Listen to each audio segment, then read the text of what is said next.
कि मन के हारे हार है, मन के जीते जीत। बहुत पुरानी कहावत है। मन के हारे हार है, मन के जीते जीत। मतलब जो मान लिया सो हार और जो ठान लिया सो जीत। नमस्कार। उम्मीद करता हूं कि जिस एनर्जी, जिस एंथू, जिस विल पावर के साथ आपने शुरुआत की थी वो आज भी उतना ही मेंटेन्ड है। उसमें 0.0001% की भी कमी मैं बर्दाश्त नहीं करूंगा और ना ही मैं होने दूंगा। ये मेरी गारंटी है, क्योंकि ये जो टाइम है ये सबसे क्रूशियल टाइम है। आपकी जो पूरी जर्नी रही है, एक बार याद कर लो कैसे शुरुआत की थी और आज आप कहां खड़े हो। ये आखिरी 5 ओवर मान लो आप आपके गेम के, यहां से आप कहीं भी ले जा सकते हो आपकी लाइफ। और ये टाइम जिसने यूटिलाइज कर लिया वो रिग्रेट नहीं करेगा लाइफ में। आज आपकी एनर्जी, आपकी एक एक बॉडी का जो सेल है, आपके खून का एक एक कतरा सिर्फ एक काम, एक लक्ष्य, एक उद्देश्य के लिए होना चाहिए और वो है ये। तो आइए करते हैं शुरुआत। आज के हमारे इस सेशन का एजेंडा है वन शॉट में न्यूक्लियस पूरा यूनिट खत्म करना।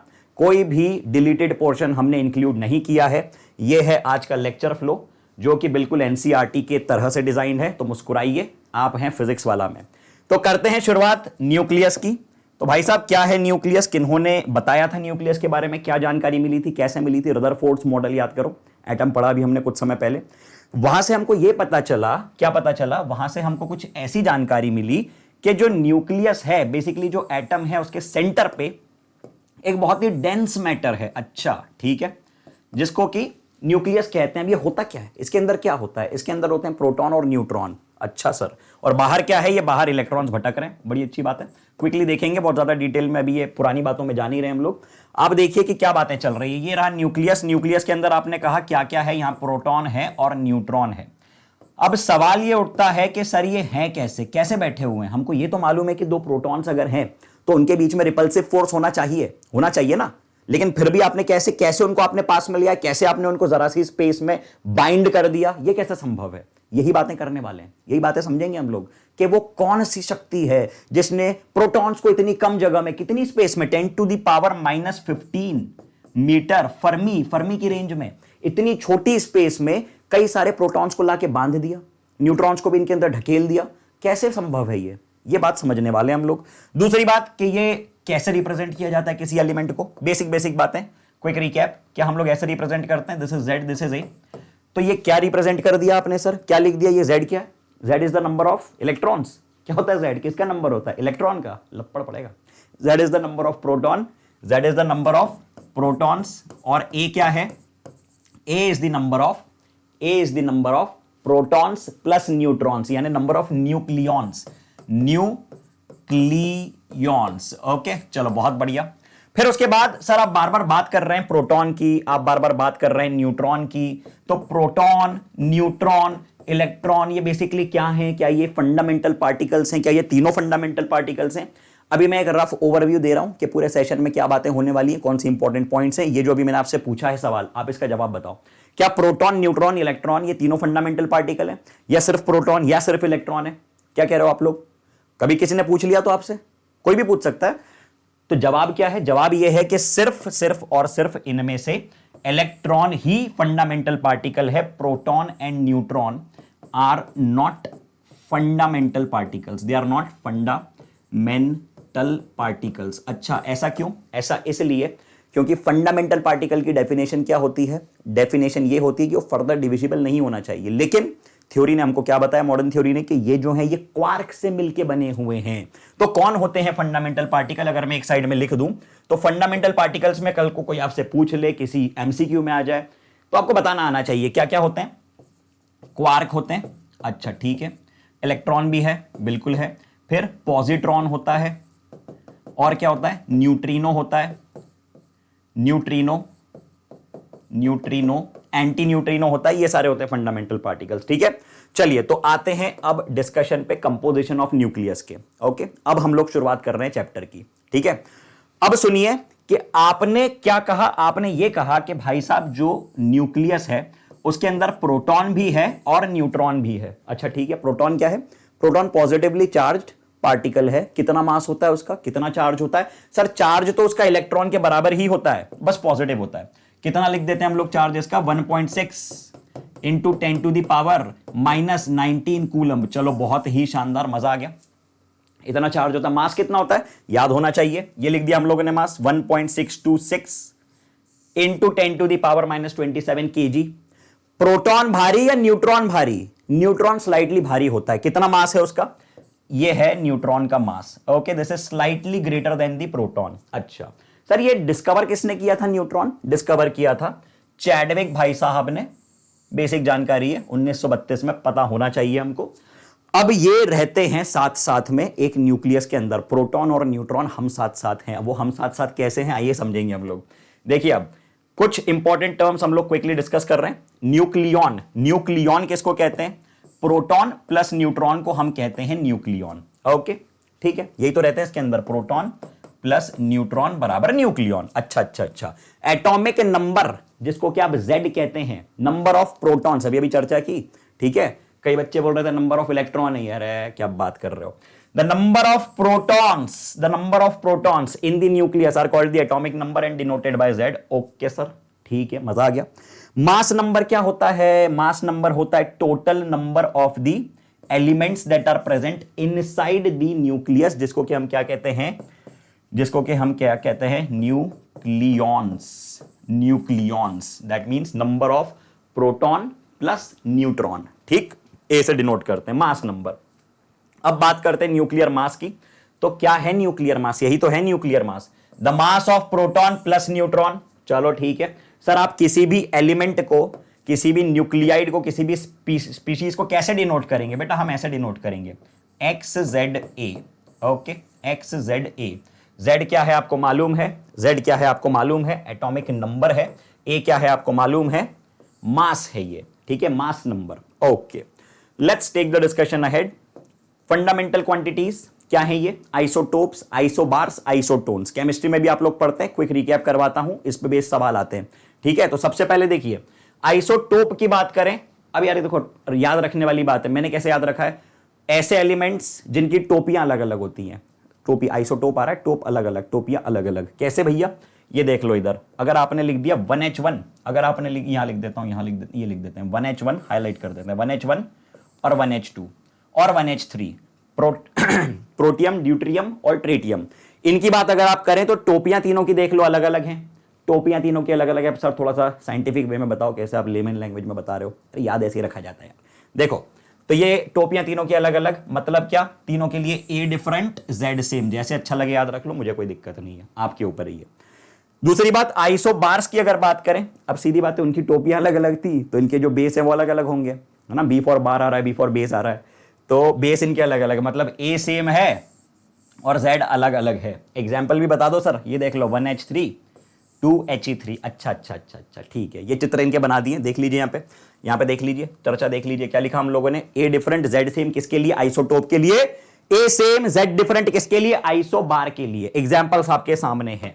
आइसोटोन की बात करें तो ये थोड़ी सी इंटरेस्टिंग बात है। ये ऐसे न्यूक्लियाइड्स हैं जिनके लिए सेम नंबर ऑफ न्यूट्रॉन्स होते हैं। अब नंबर ऑफ न्यूट्रॉन्स कैसे निकालते हैं सर हम? बेटा, नंबर ऑफ न्यूट्रॉन्स अगर आपको निकालना है, अगर मैं n से डिनोट कर दूं तो वो क्या बन जाएगा? टोटल जो मास नंबर है उसमें से नंबर ऑफ प्रोटॉन घटा दो, मतलब आप a माइनस जेड कर दीजिए, तो ये आ गया नंबर ऑफ न्यूट्रॉन्स। तो ये सेम होने चाहिए उन स्पीशीज के लिए जो कहलाएंगी क्या? जो कहलाएंगी आइसोटोन। एग्जाम्पल आपको देके रखे हुए हैं जो मैंने कर दिया हाईलाइट। चलो तो रफ्तार थोड़ी सी और बढ़ा देते हैं।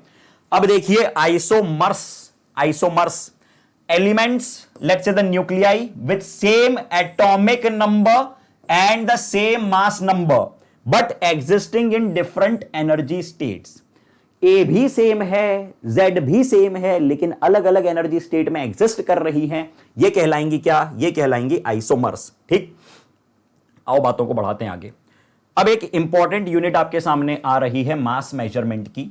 देखो, बात ऐसी है कि मैंने आपसे पूछा मास ऑफ प्रोटॉन, तो आपने बताया 1.6 something into 10⁻⁻27 kg। Mass of neutron पूछा तो भी आपने इतनी बड़ी सी यूनिट दी।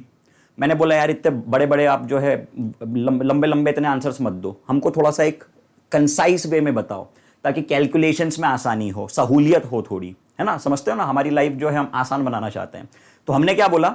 हमने बोला कि एक नई यूनिट ईजाद करते हैं। और वो कैसे की हम लोगों ने? बहुत लॉजिकल बात है। मैंने बोला कि अगर मान लो कार्बन है, फॉर एग्जाम्पल अब जो भी साइंटिस्ट होगा उसको सबसे पहले कार्बन दिखाओगे ना, ले आओ कार्बन, इधर आ जा भाई, ये आ गया कार्बन।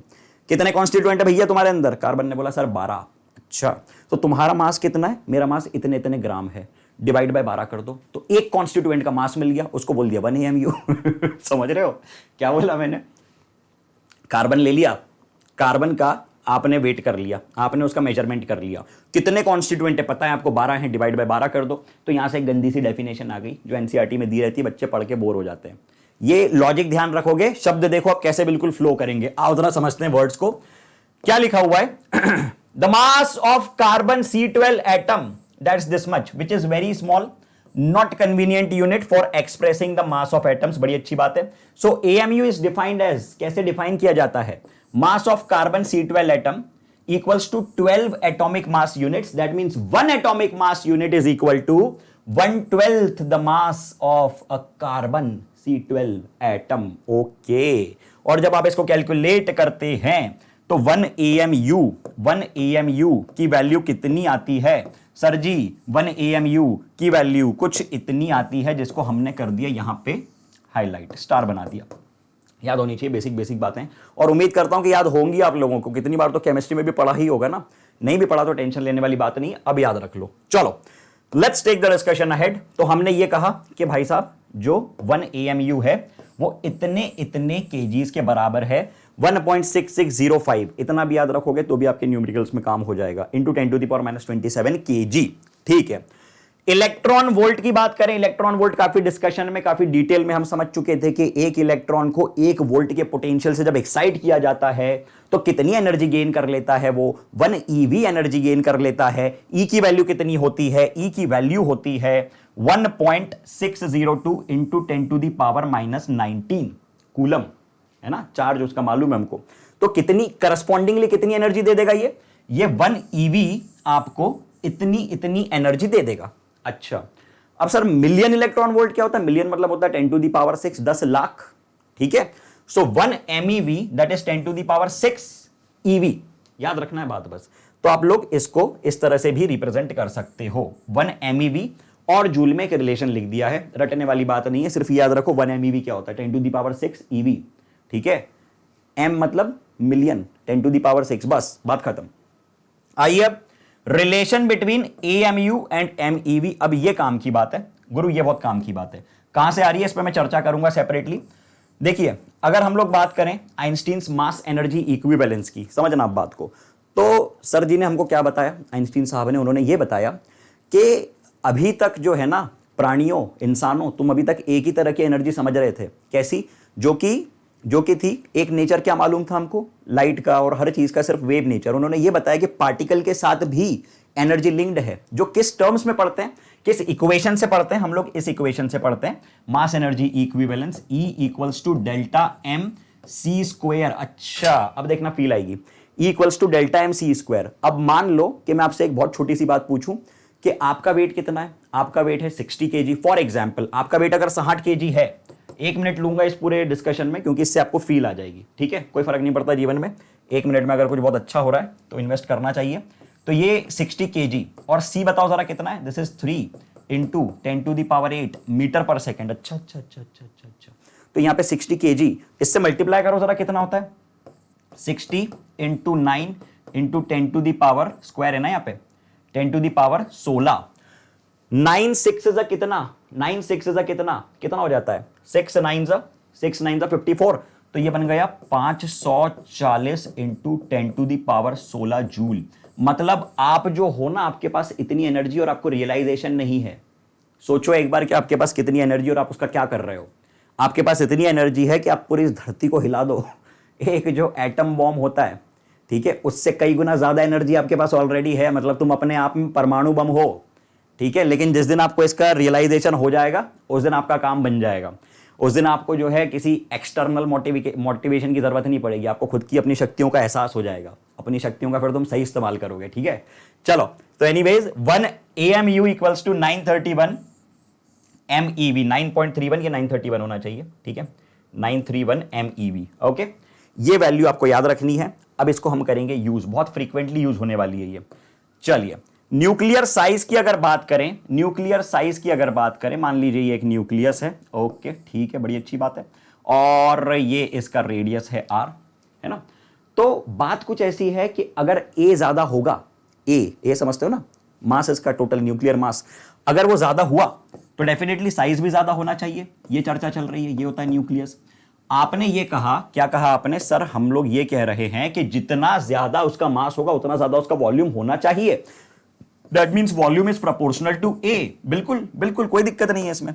तो क्या लिख सकते हैं हम लोग, क्या हम लोग ऐसा लिख सकते हैं that volume that's 4/3 pi R cube is proportional to A, बिल्कुल लिख सकते हो, कोई दिक्कत वाली बात ही नहीं है। तो क्या आप लोग यहां पे से आर क्यूब प्रोपोर्शनल टू ये 4/3 पाई कांस्टेंट गया, ठीक है, प्रोपोर्शनल टू ए ऐसा लिख सकते हो, बिल्कुल लिख सकते हो। तो क्या आप लोग R proportional to A to the power 1/3 लिख सकते हो? लिख सकते हैं, लिख दिया। प्रोपोर्शनैलिटी हटेगी तो एक कांस्टेंट आएगा, बिल्कुल आएगा, वो कांस्टेंट लिख दिया आप लोगों ने, R naught into A to the power 1/3। अच्छा, तो न्यूक्लियस के रेडियस का एक रिलेशन हमको मिल गया जो कि बहुत ही ज्यादा काम का रिलेशन है। अब ये आर नॉट क्या है, ये इसकी वैल्यू 1.2 फर्मी आप ले सकते हैं, क्योंकि एनसीईआरटी में भी इतनी ही देके रखी हुई है, ठीक है, इतनी ही वैल्यू देके रखी हुई है एनसीईआरटी में भी। एक काम की बात हमारे सामने आ रही है, उम्मीद करता हूं कि ये बेसिक सा डिस्कशन बिल्कुल क्लियर है। एक बहुत ही सिंपल सा लॉजिक हमने लगाया कि जितना ज्यादा मास उतना ज्यादा उसको स्पेस चाहिए कंटेन करने के लिए, है ना, that means B proportional to A. तो ये एक रिजल्ट आ गया आपके सामने। अच्छा, तो क्या कहा हम लोगों ने, क्या हम लोगों ने कुछ ऐसा कहा कि वॉल्यूम प्रोपोर्शनल टू ए है, और उसके बाद क्या हमने ये फाइनल रिजल्ट लिख दिया, बिल्कुल लिख दिया, that R is proportional to A to the power 1/3। तो क्या यहां से आप दो न्यूक्लियस को भी कंपेयर कर सकते हो? क्या यहां से आप दो अलग अलग न्यूक्लियस के साइज को कंपेयर कर सकते हो? बिल्कुल। कैसे? ऐसे R1/R2 इज इक्वल टू, अरे बोलना पड़ेगा यार, चुपचाप नहीं बैठना है, A1/A2 की पावर 1/3। रटने वाली बात है क्या? कोई रटने वाली बात नहीं है। अब जब भी मैं आपसे कुछ पूछूं ना, तो आपको वहां पे बैठ के बोलना है, चिल्लाना है। एक्चुअल में दुनिया क्या सोच रही है, आसपास के लोग क्या सोच रहे हैं, उससे तुमको कोई फर्क नहीं पड़ना चाहिए। जितना बोलोगे उतना सबकॉन्शियस में स्टोर होता जाएगा। तो बार बार बोलो, जितनी बार पूछूं उतनी बार चिल्ला के बोलो, ठीक है। चलो तो आगे बढ़ाते हैं बातों को। एक सवाल आपके सामने आ रहा है, सिंपल सा, पढ़ो जरा क्या बोलता है ये सवाल। What is the radius of nucleus? Radius of nucleus पे चर्चा करनी है। ये देके रखा हुआ है आपको 29Cu64। तो बता दो यार जरा, बहुत ही बेसिक सा सवाल है। सर फॉर्मूला अभी आपने क्या बताया? हमने ऐसा कुछ फॉर्मूला देखा है। अच्छा, तो सर ए क्या होता है, हम तो यही भूल गए। अरे रे रे रे ये जेड है, ये ए है। तो ये कितना बन गया? 1.2 into 10 to the power -15 into 4 का क्यूब होता है 64, तो 64 की पावर। सर हमको तो ऐसा करना नहीं आता है, हम तो ये देख के डर जाते हैं। कैसी बात कर रहे हो यार, 4 क्यूब पावर 1/3, ये लो ठीक है। बस सर अब रुलाओगे क्या? ये लो, ये 4 आ गया, तो कितना बन गया ये? The answer is 4.8 into 10 to the power -15 meter. This is the radius of the nucleus. ये आंसर आपके सामने है, नोट कर लो जल्दी से, हो गया होगा, मुझसे पहले कर लिया होगा आपने, समझदार बच्चे हो। अगला सवाल आपके सामने है, ये जरा पढ़ लो इसको। ओके सर, तो क्या अब यहां पे कंपैरिजन करना है? बिल्कुल करना है, तो कर देते हैं, तो कर दें, चलो करते हैं, देखते हैं पहले कौन करता है। 3 2 1 शुरू। कर भी लिया, शाबाश। देखो जरा क्या बोलता है सवाल। सवाल कहता है कि ये दो न्यूक्लियस देके रखे हुए हैं, 29Cu64 और क्या 13Al 27। ओके, क्या करना है? रेडियस कंपेयर करना है। क्या हम लोग R1/R2 को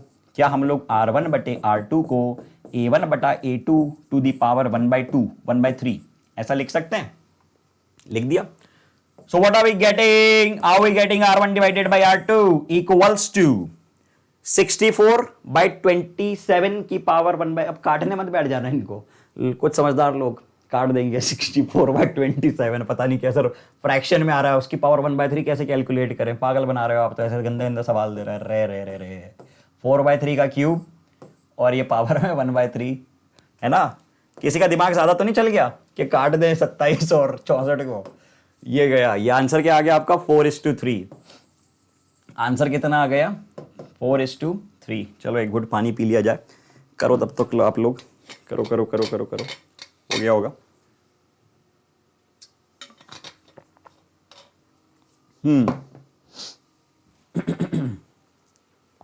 चलिए, अब न्यूक्लियर डेंसिटी, एक और काम का टॉपिक आ रहा है हमारे सामने, बहुत इंटरेस्टिंग, बहुत इंपॉर्टेंट बात है। घुमा फिरा के हर 2-1 साल में इस पे सवाल पूछ लेते हैं, सिर्फ बोर्ड में नहीं, नीट में, मेंस में, हर जगह। ठीक है, अब न्यूक्लियर डेंसिटी, बेसिकली डेंसिटी क्या होती है? What basically density is, that's nothing but the mass divided by the volume. अच्छा सर, मास से क्या मतलब है? मास से हमारा मतलब है टोटल न्यूक्लियस का मास। अच्छा, न्यूक्लियस के अंदर क्या न्यूक्लियॉन्स हैं? तो मान लो कि टोटल मास जो है हमने कह दिया m into A divided by volume 4/3 pi R cube, ये है डेंसिटी। अच्छा सर, अभी अभी आपने क्या लिखा था? हमने बेटा कुछ ऐसा लिखा था कि r जो है वो प्रोपोर्शनल है किसके? a⁻⁴ के। अच्छा, मतलब सर आपने ये लिखा था ना? हाँ, यही तो लिखा था, r = r0 a⁻⁴ ठीक है सर, ठीक है। नहीं, बस यही हम लोग सोच रहे थे कि यही तो लिखा था हमने, तो अब क्या करें? अरे वैल्यू उठा के रख दो इधर, वैल्यू उठा के। क्या बच्चों जैसी बातें, देखो जरा, डेंसिटी क्या बन जाएगी? बोलो जरा, m times of a divided by 4/3 pi R cube. अब वहां पे क्यूब कर दो, तो ये क्या बन जाएगा? r0 क्यूब इंटू ए। तो डिस्कशन में से a हो गया 9 2 11, गायब हो गया, ए तो गायब हो गया। मतलब जो अब ये कांस्टेंट 3 भी कांस्टेंट, ये डंडी भी कांस्टेंट, ये पाई भी कांस्टेंट, ये आर भी कांस्टेंट, आर का क्यूब भी कांस्टेंट, नॉट भी कांस्टेंट, मतलब है कि सब कुछ कांस्टेंट है यहां पे। तो डेंसिटी जो है वो क्या आ गई? एक इंपॉर्टेंट रिलेशन आपके सामने आ रहा है कि डेंसिटी ए पे डिपेंड नहीं करती है। समझ रहे हो? ये हमने कर दिया प्रूव। कोई बड़ी बात थी इसमें? नहीं थी। तो क्या लिखा हमने लिखा कि सर जी जो डेंसिटी है वो तो सेम होगी हर न्यूक्लियाई के लिए। कल को अगर आपसे कोई ग्राफ पूछ ले कि बता दो ग्राफ डेंसिटी वर्सेस ए का, तो क्या बताओगे? डेंसिटी वर्सेस ए का ग्राफ, 4 ऑप्शन दे दिए जाए, आड़े तिरछे ऐसे वैसे, तो क्या बोलोगे? कह रहे ये ऐसा है सही आंसर। कोई बड़ी बात है क्या इसमें? ये ऐसा पूछ लेगा, बता दोगे ना, तो ये आ गया आपका आंसर। ये बढ़ा दे बात आगे। ठीक है, चलो शाबाश। Show that the density of nucleus over a wide range of nuclei is constant and independent of mass number। अब ये सवाल मैंने क्यों लिया? बताने के लिए कि ये भी रिसेंटली पूछा हुआ सवाल है। ठीक है, ईयर नहीं लिखा हुआ यहाँ पे, लेकिन ये PYQ है, पूछ चुके हैं सवाल। और क्या करना है हमको? क्या करना है इस सवाल में? ये करना है हमको इस सवाल में, और इसमें थोड़े 2-4 शब्द बढ़ा देना, तो आपको पूरे मार्क्स मिलेंगे। अब आइए बातों को बढ़ाते हैं आगे। CBSE 2019 में एक सवाल और पूछा गया है, रीड करो इसको। Classify the following 6 nuclide into isotone. एक एक करके करते हैं। सबसे पहले जो पूछा है, सबसे पहले वही करते हैं। क्या पूछा जा रहा है? आइसोटोन। अच्छा सर, हम तो भूल ही गए आइसोटोन क्या था। अरे रे, आइसोटोन वो थे जिसमें क्या सेम होता है? न्यूट्रॉन का नंबर सेम होता है। मतलब आइसोटोन की बात करो, आइसोटोन। अब ये याद रखने का कोई तरीका नहीं बताया ना मैंने। हाँ, तो बस इसको ऐसे याद रखो कि क्या सेम है इसमें? न्यूक्लियस सेम है।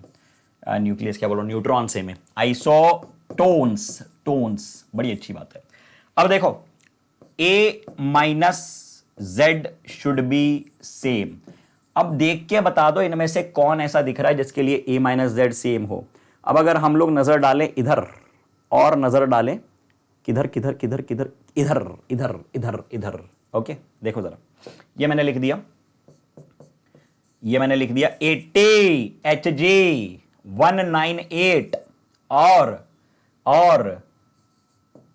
79 AU197। अच्छा, 198 माइनस 80 कितना होता है? 198 माइनस 80, 8 में से शून्य गए 8, 9 में से 8 गए 1, 1 1 8, 118। सो A माइनस Z आ रहा है 118। A माइनस Z जो है, A माइनस Z की अगर मैं बात करूं इन दोनों ही के लिए, तो A माइनस Z कितना आ रहा है? 118। देख लो जरा करके, ये आ रहा है 118। A minus Z is 118। तो ये है सेम। 197 माइनस 79, ये 17 में से 9 गए 8 बचे, 8 में से 1 गया 1, 8 में से 7 गया 1 बचा। सो 118, मतलब कि ये दोनों आइसोटोन है। ये दोनों आइसोटोन है, आइडेंटिफाई कर दिया हम लोगों ने। दूसरी बात पे आते हैं। दूसरी बात क्या पूछी है? आइसोटोप, टोप मतलब आइसोटोप, टोपियां अलग अलग, किस किस की देख के बता दो, टोपी अलग अलग बेस सेम, टोपी अलग अलग बेस सेम सेम, टोपी अलग अलग बेस सेम सेम, ये देख लो, टोपी अलग अलग बेस सेम सेम, आइसोटोप बन गए ये दोनों। Okay, these are isotopes, isotopes. Okay, अब देखो अब देखो केमिस्ट्री में मत घुस जाना कि सर आइसो का मतलब तो हमने अभी तक सुना है कि सेम होता है, तो यहाँ पे टोपी सेम, बस याद रखने का तरीका बता रहा हूँ भाई, अच्छा लगे तो याद रख लो, नहीं तो जैसे याद रखना है रखो, मेरे को कोई दिक्कत नहीं है। देखो इसके बाद क्या पूछा गया, आइसो बार पूछा गया। आइसो बार मतलब जिसके बेस अलग अलग हों, तो बेस अलग अलग इन दोनों के हैं, टोपियां सेम इन दोनों की है, so this is 2He3 and 1H3। क्या ये बात ठीक है? Is this point absolutely clear? चलो बातों को बढ़ा देते हैं आगे, let's take the discussion ahead. Discovery of neutron. अब ये एक थ्योरेटिकल डिस्कशन है और ये कहानी आपको पता होनी चाहिए, क्योंकि फिर वही बात है कि कहीं पे किसी तरह अगर कोई पूछ ले तो आपको बताना आना चाहिए। ठीक है, किसी ने पूछ ले कैसे मिला था, ये एक्सपेरिमेंट क्या है, बहुत ज़्यादा डिटेलिंग इसकी दी नहीं होती किताबों में, तो क्या चुपचाप बैठे रहोगे? बोलोगे ना, क्या बोलोगे जो मैं बता रहा हूँ, सुनना। बात कुछ ऐसी है कि न्यूट्रॉन की डिस्कवरी की बात करें तो चैडविक साहब ने की थी 1938 में, मालूम है, इनको नोबेल प्राइज भी मिला, बड़ी अच्छी बात है। इससे रिलेटेड इक्वेशन जो है, जो आपके सामने देके रखी है, अल्फा पार्टिकल्स आ रहे हैं, बेरिलियम फॉइल से गुजर रहे हैं, और उसके बाद क्या हो रहा है, एक्सपेरिमेंट के थ्रू समझते हैं। देखो ये है पोलोनियम, इससे निकला अल्फा पार्टिकल, ये रेज हैं अल्फा पार्टिकल्स की जो गुजर रही है बेरिलियम से। अच्छा, जब ये बेरिलियम से गुजरती हैं तो पास होने के बाद एक बहुत ही फास्ट मूविंग बीम निकलती है, न्यूट्रल बीम निकलती है, न्यूट्रल बीम निकलती है। अब बात समझना, ये बहुत इंपॉर्टेंट बात है, ये जो न्यूट्रल बीम है, ठीक है, ऐसा सोचा कि ये जो बीम निकल रही है, जो रेज निकल रही है, ये जो लाइट जो भी है, ये बीम जो है, beam is a correct terminology, से जो बीम है, ये क्या ये इलेक्ट्रोमैग्नेटिक वेव है?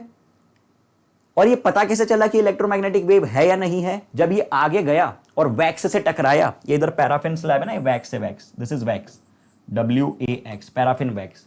इमेजिन करो कि एक बॉल रखी हुई है, आप उस बॉल पे टॉर्च मारो, टॉर्च, ये बॉल है या ये मार्कर है, इस पर टॉर्च मारो, भाग जाएगा कि नहीं भागेगा ना? लेकिन उस बॉल पे एक दूसरी बॉल मारो, कंचे खेले, कंचे, एक कंचे पे दूसरा कंचा मारो, एक कंचे पे लाइट मारोगे, भागेगा नहीं भागेगा, दूसरा कंचा मारोगे, भाग जाएगा। क्यों? पार्टिकल टकरा रहा है। अब यहां पे पता है क्या हुआ, जब ये न्यूट्रल बीम गुजरी इधर से, तब यहां से प्रोटॉन्स इजेक्ट हो गए, निकल गए, जिसको कि बाद में हमने डिटेक्ट किया प्रोटॉन डिटेक्टर से, डिफ्लेक्ट वगैरह करवाया उनको। तो ये साबित हुआ कि भाई साहब जो आ रहा है वो इलेक्ट्रोमैग्नेटिक वेव ना होके उसके अंदर कुछ पार्टिकल्स हैं एक्चुअल में, और वो पार्टिकल कौन थे? वही तो थे न्यूट्रॉन। तो इस प्रकार से डिस्कवरी हुई, इस प्रकार से बोल के बता देना पूरा, ये कल को कोई लिखने का बोले लिख के बता देना, है ना? कल को कहीं आपके हो सकता है इंटरव्यू में आप जाओ, है कोई इंटरव्यू, वहाँ पे पूछ ले कि चलो तुम 11वीं 12वीं में तैयारी करके आए हो, IIT की नीट की, बोलो ज़रा क्या पता है तुमको, देखें, तो ये सब बताना आना चाहिए आपको। अब ये इक्वेशन इससे रिलेटेड काम की है, ये याद रखना है, ठीक है? ये सेटअप था। अब आइए बातों को बढ़ाते हैं आगे, let's take the discussion further. So here we go. Properties of neutrons, काम की बातें हैं, एक एक करके सभी प्रॉपर्टीज पे हम चर्चा करेंगे डिटेल में। Neutron is an elementary particle present in the nuclei of all elements except बोल दो तेज रफ्तार में, एक्सेप्ट हाइड्रोजन। यस, ठीक है, ठीक है, so except hydrogen. Neutron has no charge, मालूम है सर, तभी तो ये डिफ्लेक्ट नहीं होता है इलेक्ट्रिक फील्ड से, and its mass is slightly more than that of proton. ठीक है सर, ये भी देख चुके हैं, कोई नई बात नहीं है। अगले पॉइंट पे आ जाइए।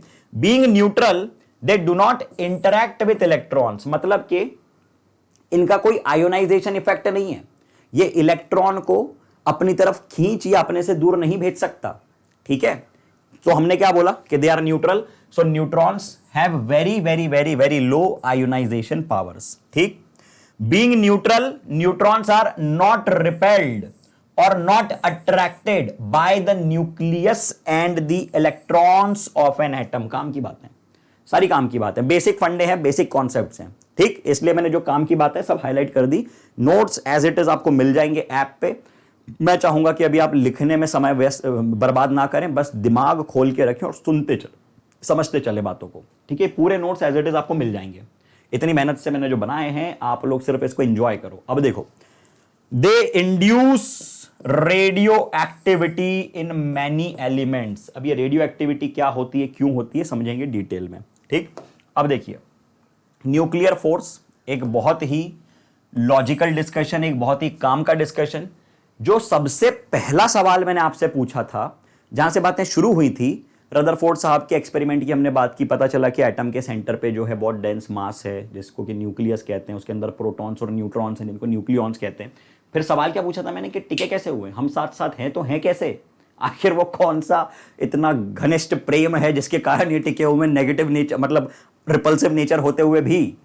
अगर ये एक न्यूक्लियस है, इसके अंदर क्या है, इसके अंदर है proton proton proton, neutron neutron neutron. Okay, तो ये प्रोटॉन्स और न्यूट्रॉन्स क्यों टिके हुए हैं भैया, प्रोटॉन प्रोटॉन में तो रिपल्सिव है, बिल्कुल है।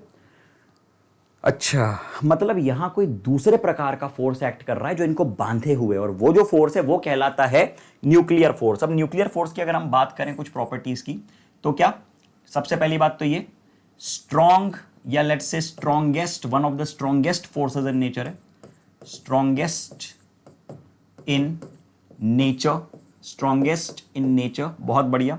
दूसरी बात ये, एक बहुत ही शॉर्ट रेंजिंग फोर्स होता है, ये एक बहुत ही शॉर्ट रेंजिंग फोर्स होता है ना।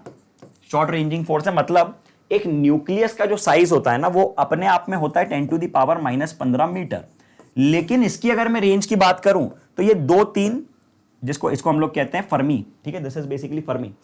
तो ये जो है, ये एक न्यूक्लियस के भी अंदर अगर मान लो उसका साइज बड़ा, तो उसके अंदर भी ये जो है बाइफरकेट हो जाता है। मतलब मान लो कि सिर्फ इतनी रेंज में लग सकता है ये फोर्स, इमेजिन कि इतनी रेंज में लग सकता है, और आपने इतना बड़ा न्यूक्लियस ले लिया, तो यहां और यहां ये जो दो प्रोटॉन्स हैं, इनके बीच में तो होगा न्यूक्लियर फोर्स, यहां जो दो न्यूट्रॉन्स हैं या प्रोटॉन न्यूट्रॉन, इनके बीच में तो होगा, लेकिन इसके और इसके बीच में नहीं हो पाएगा, क्योंकि इसकी रेंज, इसका दायरा सिर्फ इतना है, पूरे न्यूक्लियस को भी ये नहीं संभाल सकता, इसलिए कई बार जो है बिखर जाते हैं न्यूक्लियस, ठीक है। तो हमने क्या बोला, स्ट्रॉन्गेस्ट इन नेचर है, शॉर्ट रेंजिंग है, दूसरा इंडिपेंडेंट ऑफ चार्ज है, इंडिपेंडेंट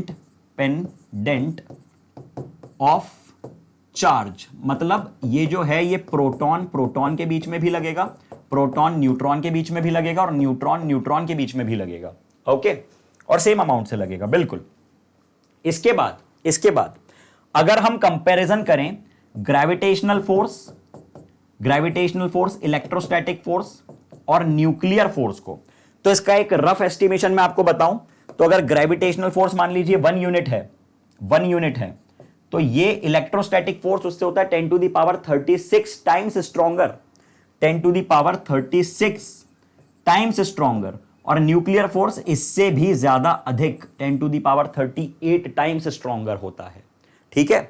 तो ये कुछ काम की बातें हमको पता चली, और मतलब इसका ये ऐसा हम कंक्लूड कर सकते हैं कि जैसे ये मान लो ये एक न्यूक्लियस है, मैं रफली इसके अंदर कुछ प्रोटॉन्स और न्यूट्रॉन्स बना रहा हूं, ये मैंने बना दिए है ना, गिन नहीं रहा हूं मैं, एक रफ एस्टिमेट बता रहा हूं।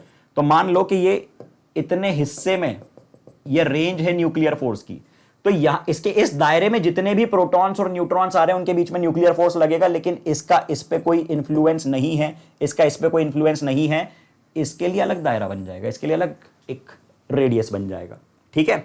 तो आइए ये सारी बातों को हम लोग रिटन फॉर्म में आपके लिए लिखी हुई है, चिंता नहीं करनी है, तो आइए करते हैं डिस्कस एक एक करके।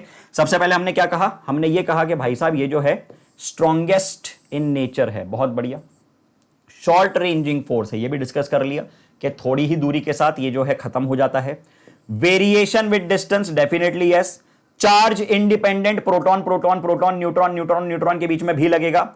सैचुरेशन इफेक्ट, एक सर्टेन डिस्टेंस के बाद सैचुरेट हो जाएगा, फिर वो जो है डिस्टेंस वाले प्रोटॉन्स डिस्टेंस वाले न्यूट्रॉन्स के बीच में नहीं लगेगा। और spin dependent character, exchange force, non central force. अब ये नॉन सेंट्रल का क्या मतलब है, नॉन सेंट्रल का मतलब कुछ ऐसा है कि अगर आप बात करें दो चार्जेस की Q1 Q2 की, सुनना मेरी बात ध्यान से, तो इनके बीच में जो फोर्स लगता है इलेक्ट्रोस्टैटिक फोर्स, मान लो कि ये एक पॉजिटिव है एक नेगेटिव है, तो इनके बीच में जो अट्रैक्टिव फोर्स लग रहा है या रिपल्सिव लग रहा है वो सेंटर टू सेंटर होता है। Gravitational force center to center होता है, Gm1m2/r², सेंटर टू सेंटर, लेकिन इसमें ऐसा नहीं है। दिशा निर्धारित नहीं है कि सेंटर टू सेंटर ही लगेगा, ठीक है। So it's non central force. So F G gravitational force, F E electrostatic force, ये कैसे होते हैं? ये होते हैं सेंट्रल इन नेचर। ये बेसिक बातें हैं जो आपके दिमाग में छपी हुई होनी चाहिए, नींद में से भी कोई उठा के पूछ ले आपको पटपट पटपट बोलना आना चाहिए, ठीक है। ये सब तो ये सेंट्रल फोर्स है, और भाई साहब ये जो है ये नॉन सेंट्रल फोर्स है। काम की बात है, इसलिए मैंने इस पे स्टार लगा दिया है, ठीक है। तो चलिए बातों को बढ़ाते हैं आगे। ये एक एक करके अगर मैं पॉइंट थोड़ा सा और इलेबोरेट करूं, सभी मैंने एक साथ लिख दिए, एक एक करके सभी पॉइंट्स को इलेबोरेट करूं, तो ये स्ट्रॉन्गेस्ट इंटरैक्शन है। ये रेशियो मैं आपको ऑलरेडी बता चुका हूं, 1:36:10⁻38। This is the ratio of comparison of gravitational, electrostatic and nuclear force. अगली बात कि ये होता है शॉर्ट रेंज फोर्स, ठीक है। तो ये सिर्फ 2 से 3 फर्मी तक लग पाता है, उसके बाद इसका इफेक्ट नहीं देखने को मिलेगा। वेरिएशन विद डिस्टेंस, अब हमको यह भी मालूम है कि जो पोटेंशियल एनर्जी है, इसका ग्राफ आपको दिखाया जाएगा, ठीक है। ग्राफ से बात करते हैं। That's minimum at a distance of 0.8 Fermi. Have a look at this graph. ये वेरिएशन है पोटेंशियल एनर्जी का, ये वेरिएशन है आपके सामने पोटेंशियल एनर्जी का, ये वेरिएशन है आपके सामने पोटेंशियल एनर्जी का with the distance, with the distance. अब ये देखिए क्या कहा हम लोगों ने, पहले इस पॉइंट को लिख लेते हैं, हाईलाइट कर देते हैं। Potential energy is minimum at a distance of R naught equals to कितना, नियरली 0.8 फर्मी। अच्छा जी, अच्छा जी, अच्छा जी। मतलब अगर आप 0.8 फर्मी की डिस्टेंस पे हो तो देख लो यहां पे पोटेंशियल एनर्जी जो मिल रही है वो मिल रही है सबसे कम, याद रहेगी बात। और ग्राफ ऐसे होके निकलता है, ऐसे होके, ठीक। अब सर थोड़ा सा और इलेबोरेट करो इस ग्राफ को, तो समझ लो इस ग्राफ को क्या हो रहा है। बात समझना, पहले जब एक सर्टेन डिस्टेंस से आप ज्यादा पे हो तो ये अट्रैक्टिव फोर्स है, अट्रैक्टिव फोर्स है ना। लेकिन बहुत ज्यादा पास आ गए, बहुत ही ज्यादा पास आ गए तो फिर हो गया रिपल्शन, ठीक। डिस्टेंस पे अट्रैक्शन हो रहा है, पास आए, पास आए और पास आए, अब इतने पास आ गए कि अब जो है बर्दाश्त नहीं हो रहा, अब होगा रिपल्शन, ठीक है। अब मैटर होंगे यहाँ पे, तो ये रिपल्शन हो रहा है भैया, ऐसा ध्यान रखना है इस बात को। चलो ज्यादा नहीं बोलूंगा, बुरा मान जाएंगे कुछ लोग। चलो charge independent character, charge independent character की अगर बात करें तो बात कर ली हमने, proton neutron, neutron neutron, proton proton सबके बीच में लगेगा। Saturation effect, nuclear forces show saturation effect, that is a nucleon interacts only with its neighbouring nucleon. इसको ज्यादा दूर के लोगों से मतलब नहीं है, अपने आसपास के मोहल्ले में देख के खुश है, ये अच्छा ये मेरे आसपास के लोग हैं, I am happy, I don't want to see कि वहां कौन है वहां कौन है, वैसा है इसका nature. Spin dependent character, the nuclear force between two nucleons having parallel spins is stronger than the two which are having anti-parallel। parallel spins अगर हैं, ठीक है, parallel spins हैं दो न्यूक्लियॉन्स के बीच में, उनके बीच का न्यूक्लियर फोर्स ज्यादा होगा एज कंपेयर टू कि एक की स्पिन क्लॉकवाइज एक की स्पिन एंटी क्लॉकवाइज, मतलब एंटी पैरेलल स्पिन्स अगर होंगी, ठीक है। चलो एक्सचेंज फोर्स के बारे में हमने क्या कहा, उसके बारे में हमने ये कहा the nuclear force between two nucleons arise from the constant exchange of particles called mesons between them। okay, non central force already discuss कर चुके हैं हम लोग, that it does not act along the line joining their centers, ठीक है। और graph एक बार फिर से मैं कह रहा हूं कि आपको ये वैल्यू पता होनी चाहिए, 0.8 फर्मी पे पोटेंशियल एनर्जी है मैक्सिमम, इसके आगे नेचर है पोटेंशियल एनर्जी का नेगेटिव, अट्रैक्शन हो रहा है, और यहां पे है पॉजिटिव यानी रिपल्शन हो रहा है। ये बेसिक बातें आपको ग्राफ के बारे में पता होनी चाहिए। चलिए तो बातें बढ़ाते हैं आगे। एक और महत्वपूर्ण कॉन्सेप्ट आपके सामने आ रहा है, और इस कॉन्सेप्ट का नाम है मास डिफेक्ट, मतलब मास में समस्या, मास में प्रॉब्लम। अब ये क्या प्रॉब्लम है, क्या समस्या है, क्या डिफेक्ट है, क्या लोचा है, समझते हैं। आइए, मास डिफेक्ट ऐसे समझो, समझ रहे हो सर, समझाओ तो सही। हाँ तो समझा रहा हूं ना। देखो ये एक न्यूक्लियस है, ये एक न्यूक्लियस है, मान लो इसके अंदर 1 2 3 4 5 6 7 8 क्या बनाया मैंने, 4 प्रोटॉन 4 न्यूट्रॉन बना दिए। 4 प्रोटॉन है 4 न्यूट्रॉन है, ठीक है। और ये एक न्यूक्लियस के अंदर है, ओके। और मैंने इंडिपेंडेंटली मार्केट से मैं दुकान पे गया, मैंने बोला भैया 4 प्रोटॉन निकाल दो, ठीक है। और क्या चाहिए सर, और क्या बोला था, न्यूट्रॉन भी बोले थे, 4 न्यूट्रॉन भी निकाल दो, दे दो ना। 4 प्रोटॉन 4 न्यूट्रॉन मैंने ले लिए, 1 2 3 4 1 2 3 4, तो मैंने 4 प्रोटॉन 4 न्यूट्रॉन लाके टेबल पे रख दिए और मैं एक न्यूक्लियस लाया जिसके अंदर 4 प्रोटॉन और 4 न्यूट्रॉन थे।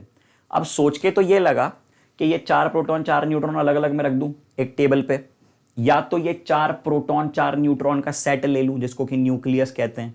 ठीक है, मतलब आपने 4 एल्पेनलीबे ले ली और 4 कच्चा मैंगो बाइट ले ली, आपके हिसाब से आपके पास जो है कुल मिला के कुछ टॉफीज हैं, और एक बंच ले लिया आपने जो कंबाइंड आता है ना जिसमें एक साथ टॉफियां होती है, वो ये न्यूक्लियस है। अच्छा, अब एक्सपेक्टेड ये था कि जितना इनका इंडिविजुअल मास होगा उतना न्यूक्लियस का भी मास होना चाहिए, ये एक्सपेक्टेड था। लेकिन कई बार हम देख चुके हैं कि एक्सपेक्टेशन वर्सेस रियलिटी होती है जीवन में, और यहां पे भी हुई। तो क्या लग रहा है आपको किसका मास ज्यादा होगा, इसका या उसका, इसका या उसका? अब बात समझना, एक बहुत ही फंडामेंटल क्वेश्चन मैं आपसे पूछना चाहूंगा कि इनमें और इनमें ज्यादा स्टेबल कौन है? सीधी बात है कि ज्यादा स्टेबल होगा तभी तो बनाए, वो स्टेबल होगा तभी तो बनाए। 2 प्रोटॉन अलग अलग हैं, है ना, और उनको आपने जोड़ दिया, वो एक न्यूक्लियस के अंदर आ गए, तो एक सिस्टम बन गया, स्टेबिलिटी आ गई। 2 लोग अलग अलग हैं, ठीक है, उन्होंने शादी कर ली तो स्टेबल बन गए ना, लेकिन स्टेबल बन गए तो एनर्जी कम हो गई। स्टेबिलिटी बढ़ी, एनर्जी, याद रखना ये बात, ठीक है। सिंगल लोग जो रहते हैं ना, बैचलर लोग, बहुत हाई एनर्जेटिक रहते हैं क्योंकि उनके जीवन में स्टेबिलिटी की कमी है अभी, ठीक। और जब वो स्टेबल होंगे, शादीशुदा हो जाएंगे, एनर्जी की कमी हो जाएगी, ठीक है। तो शादीशुदा लोग बुरा ना माने, आप लोग तो यहाँ ध्यान दो, कहाँ तुम भी इधर देखो, बातों में लगा देते हो, देखो इधर।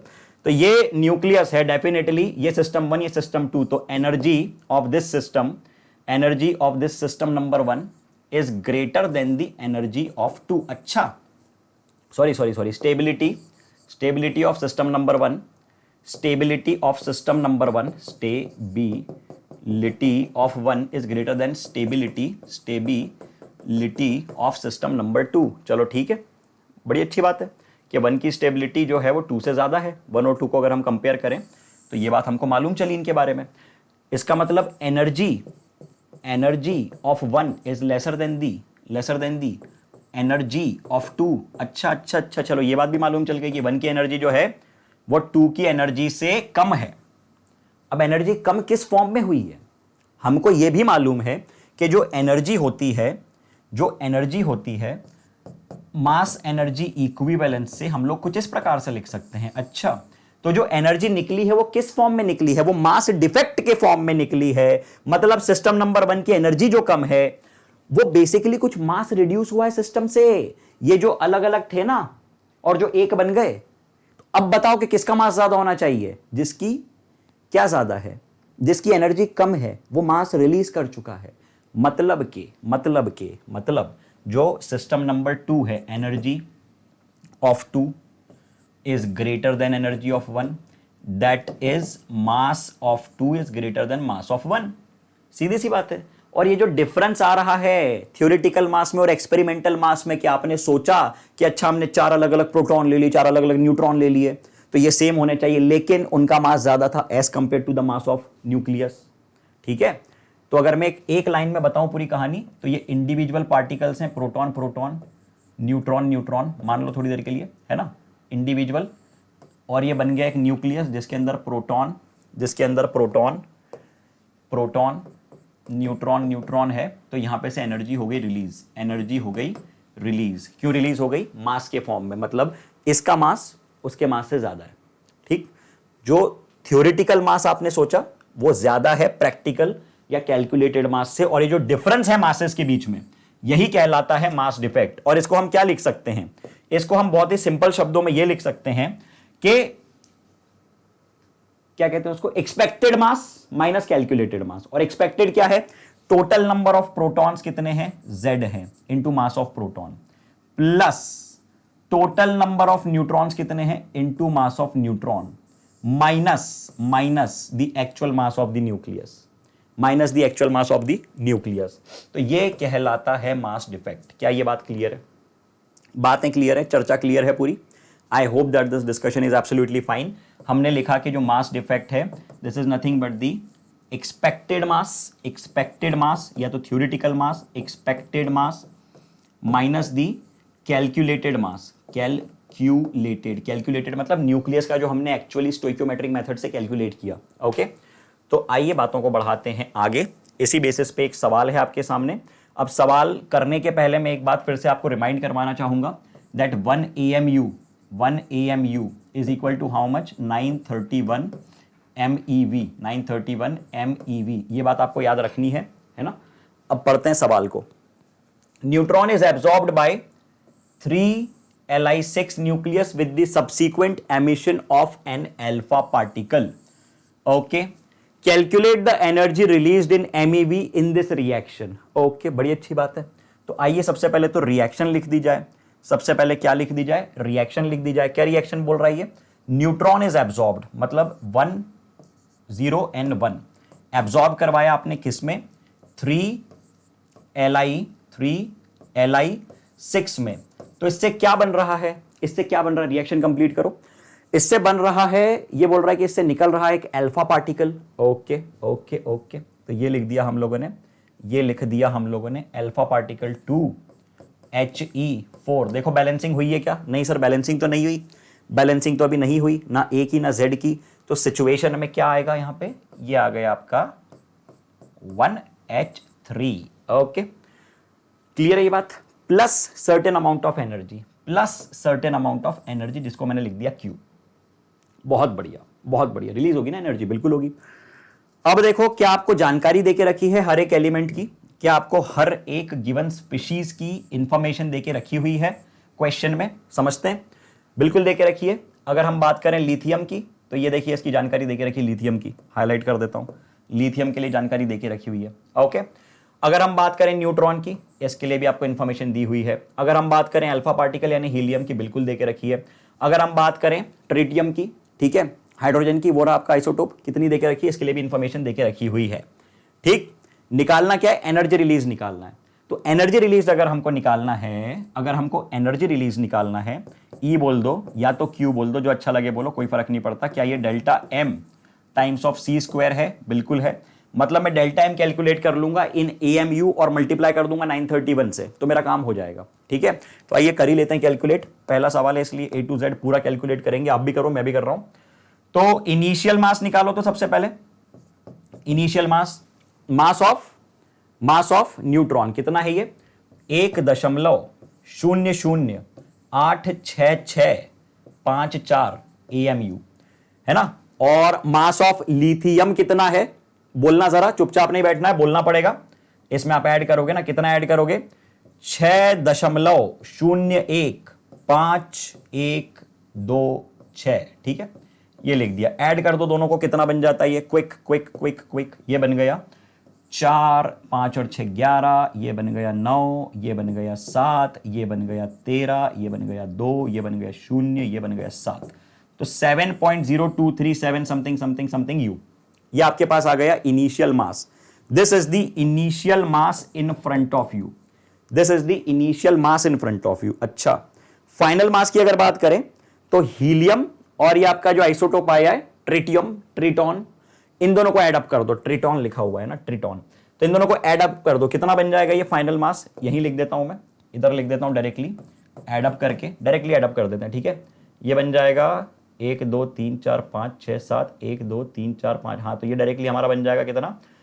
4 4 6 2, मतलब this is going to be 7.012 something, 7.012 something something something something. इसको कैलकुलेट कर लेना। ओके, तो डेल्टा एम की वैल्यू अगर आप निकालोगे, डेल्टा एम की वैल्यू यहां से निकालोगे, एग्जैक्ट निकाल देते हैं, कितना आ रहा है ये? 0 2 3, और यहां पे इसको सॉल्व करोगे तो ये बन जाएगा नियरली, इन दोनों का डिफरेंस 0.0111, और आगे 87, 0.0118, बस इतना छोड़ देते हैं, मैं काम हो जाएगा अपना। ठीक है, 87 एंड सो ऑन। इनटू क्या करना पड़ेगा? इतने इतने इतने AMU का मास डिफेक्ट आया है, इतने AMU का मास डिफेक्ट आया है, तो इसमें क्या मल्टीप्लाई करोगे? इसमें मल्टीप्लाई कर दो 931। ठीक है, और इसको नियरली कैलकुलेट कर लो। अब आप लोग इस वैल्यू को नियरली आप लोग कैलकुलेट कर लो, मतलब 931 इंटू 0.1 समथिंग जब आप करोगे तो रफली ये कितना आना चाहिए? रफली कितना आना चाहिए MEV में? ओके, 1 2 3, 1 2 3, रफली बोल रहा हूं मैं 10 पॉइंट समथिंग। अब वो समथिंग मैं एग्जैक्ट कैलकुलेट तो कर नहीं रहा हूं, तो मैं इसलिए मैं लिख रहा हूं 10.3 फॉर एग्जांपल MeV। अब इस पर लड़ाई मत करना कि सर हमारा तो 10.28 आ रहा है, हमारा तो 10.346 आ रहा है। भैया जो भी आ रहा है उसको एक स्टेप और आप करके कैलकुलेट कर लो, ठीक है। हमको और भी न्यूमेरिकल्स करने हैं। तो ये आपके सामने आ चुका है आंसर। हाँ, नियरली इतना ही आएगा, नियरली इतना ही आएगा। चाहिए तो उसका स्क्रीनशॉट ले लो, चाहिए तो कैलकुलेट करके देख लो अभी। ओके, 10.3 10.4 के आसपास MeV। आइए अब बातों को बढ़ा देते हैं आगे। Next question coming in front of you is this from CBSE 2011। When 4 hydrogen nuclei combine to form helium nucleus. अच्छा, ठीक है। Estimate the amount of energy in MeV released in the process of fusion. अच्छा, masses of electron and neutrons आपको देके रखे हैं, neutrinos आपको जो है पूरा देके रखा हुआ है, ठीक। तो आइए करते हैं इस सवाल को। क्लियरली बोल रहा है 4 hydrogen nuclei combine to form helium. Okay, तो क्या मैं डायरेक्टली मास डिफेक्ट पे आ जाऊं? क्या मैं डायरेक्टली मास डिफेक्ट पे आ जाऊं? क्या मैं ऐसा बोल सकता हूं कि जो इनिशियल मास है, क्या मैं ऐसा कह सकता हूं कि इनिशियल मास है? सर बेसिकली करना क्या बेटा, वही बात करनी है, डेल्टा E इक्वल्स टू या energy release equals to delta M times of C square. मतलब पूरी डिस्कशन आके थम जाएगी मास डिफेक्ट पे। अगर आपने मास डिफेक्ट कैलकुलेट कर लिया तो उसमें आप 931 मल्टीप्लाई कर देंगे, आपका काम हो जाएगा, आपका आंसर आ जाएगा, ठीक है। मास डिफेक्ट निकालें निकालें, तो हम लोग निकालते हैं। इनिशियल मास आपने बोला 4 टाइम्स ऑफ कितना, 1.007825, ठीक है। फाइनल मास आपने कितना बोला? फाइनल मास आपने बोला हीलियम बन रहा, मतलब सिंपली देके रखा हुआ है आपको, कितना बन गया ये 4.002603। अच्छा, तो इनिशियल मास आपने लिख दिया, नियरली कितना बन जाएगा ये? नियरली बन जाएगा 20, 4 दूनी 8 और 2 10 और ये 8, 4 8 32 और एक 33 और ये एक इधर चला गया 3, 7 4 28, 29 30 31 है ना, 0 0 और ये 4। ओके, ऐसा कुछ बन रहा है, अब इनका डिफरेंस लेके देख लो, डेल्टा M निकाल के देख लो कितना आता है। कर लो इसको एक बार जल्दी से, पानी पी लिया जाए घूट।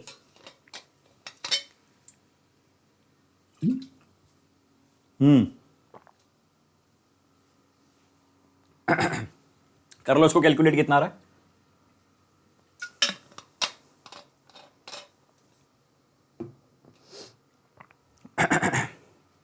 ठीक है, इसको कैलकुलेट कर लेना, डेल्टा M को आपके लिए छोड़ रहा हूं, और जो भी डेल्टा M आएगा, जो भी डेल्टा M आ रहा है उसमें मल्टीप्लाई कर दीजिए डेल्टा M इंटू 931। तो आपके पास आंसर आ जाएगा किस में? डायरेक्टली आपके पास MEV में आंसर आ जाएगा, MEV। ओके, तो इसका आंसर आप लोग मुझको चैट में बताएंगे, और ये जो है हम लोग प्रैक्टिस शीट में वापस डिस्कस करेंगे इसके आंसर्स, ठीक है। जो भी आ रहे हैं वो आप लोग बताना कि कितना आ रहा है आपका आंसर। ओके, चलो अब let's take the discussion ahead and here we गो।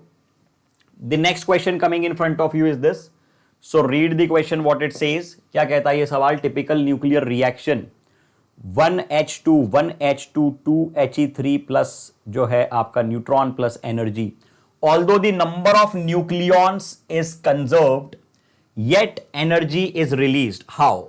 ये कह रहे हैं कि ऑल्दो यहां पे जो है नंबर कंजर्व्ड है आपका, लेकिन फिर भी एनर्जी रिलीज हो रही है। ऐसा कैसे? एनर्जी रिलीज क्यों हो रही है? कारण क्या है एनर्जी रिलीज होने का? तो एनर्जी रिलीज होने का कारण यह है कि भाई साहब जब आप इसका इनिशियल मास निकालोगे और जब आप सिस्टम का फाइनल मास निकालोगे तो उसमें आएगा अंतर, ठीक है, उसमें आएगा अंतर, और मास एनर्जी इक्विवेलेंस हमको मालूम है। So the reason for the energy release is mass defect. Reason for the energy release is the mass defect. कितना है मास डिफेक्ट? The difference between the initial mass and the final mass is known as the mass defect. और यहां पे जो difference आ रहा है वही कन्वर्ट होगा एनर्जी के फॉर्म में, इसलिए यहां पे एनर्जी रिलीज हो रही है। ये है explanation. So what we should write? We should write that there is some difference between the theoretical mass, between the initial mass and the final mass that's being given in the reaction. Therefore, that difference in mass is examined, is seen in the form of energy. Okay, so mass defect is the reason. We know that corresponding to 1 U or 1 AMU, 931 MeV, this much amount of energy is released corresponding to 1 U or 1 AMU. Okay, तो ये बात आपको लिख के समझानी होगी। चलो, तो अब बातों को बढ़ाते हैं आगे। एक और काम का डिस्कशन आपके सामने आ रहा है, packing fraction. Okay, mass defect अभी हमने समझा, अब हम एक इंपॉर्टेंट टर्म समझ रहे हैं जो कि है पैकिंग फ्रैक्शन। तो ये क्या कहती है? The packing fraction of a nucleus is the mass defect per nucleon. Mass defect per nucleon की बात चल रही है। दस packing fraction of a nucleus is mass defect divided by the mass number. Mass defect divided by the mass number. क्या बोल दिया हमने? Mass defect divide by mass number. अगर पैकिंग फ्रैक्शन पॉजिटिव है, क्लियरली लिख रहा हूं यहां पे पैकिंग फ्रैक्शन, यदि ये पॉजिटिव है तो आप क्या बोलेंगे? जो न्यूक्लियस है वो अनस्टेबल है, स्टेबल है, अनस्टेबल है। Okay. Packing fraction is negative, then it indicates that some mass has been converted into energy which binds the nucleus. Okay? Packing fraction अगर आपका क्या है? नेगेटिव है, तो सीधी सी बात है कि कुछ अमाउंट ऑफ एनर्जी निकली है, मतलब certain amount of stability system में आई है, मतलब जो आपका न्यूक्लियस है वो है स्टेबल, वो है स्टेबल। तो चलिए एक और काम की बात आपने समझ ली, अब तेज रफ्तार में बातों को बढ़ा दिया जाए आगे, क्योंकि हमको काफी सारे इंपॉर्टेंट पॉइंट कवर करने एक लिमिटेड अमाउंट ऑफ टाइम में, ताकि एक लेक्चर में आपके maximum amount of concepts cover हो सके। चलो, न्यूक्लियर फिजन रिएक्शन। अब जो सवाल मैंने एक छोटा सा कैलकुलेशन वो आपको एक्चुअल में करना है, ठीक है? कमेंट सेक्शन में डलवा दूंगा मैं आंसर, और मुझको चाहिए आपके कमेंट वहां पे कि सर हमारा ये आंसर आ रहा है, ठीक है? तब आएगा मजा लाइफ में, ठीक? चलो, न्यूक्लियर फिजन, ये इंपॉर्टेंट बात है गुरु, ध्यान से समझना। The phenomena in which a heavy nucleus, एक भारी न्यूक्लियस है इस ऑर्डर का greater than 230, when excited splits out into two or more smaller nuclei. This is what we call as the nuclear fission. अब देखो, ऐसा नहीं होता है कि एक बस भारी न्यूक्लियस कोई सा भी ले लिया आपने और वो अपने आप स्प्लिट हो जाएगा, या आप उस पर कुछ एनर्जी दे दोगे, आप उसको हीटअप कर दोगे, गर्म कर दोगे तवे पे और वो स्प्लिट अप हो जाएगा। ऐसा सब नहीं होने वाला है। सबसे पहले तो आप क्या एलिमेंट ले रहे हो वो इंपॉर्टेंट है। अब जैसे यूरेनियम की ही अगर हम बात करें तो यूरेनियम, हर यूरेनियम थोड़ी जो है रेडियो एक्टिव होता है। हर यूरेनियम को थोड़ी आप इस रिएक्शन में ले सकते हो। यूरेनियम का दूसरे भी आइसोटोप्स होते हैं। ये अगर आपने ले लिया 238, तो ये जो है फिजनेबल नहीं है। दिस इज नॉट फिजनेबल, ये आप नहीं ले सकते, आपको 235 ही लेना पड़ेगा। तो जो रिएक्शन आपके सामने लिखी है ना, इसका बहुत ज्यादा महत्व है। ये जो रिएक्शन भाई साहब आपने लिखी है सामने, ये जो इधर लिखी हुई है, इसका बहुत ज्यादा इंपॉर्टेंस है, और ये आपको एज इट इज याद रखनी है, रटनी है, हर समय आपको याद होनी चाहिए, ठीक है?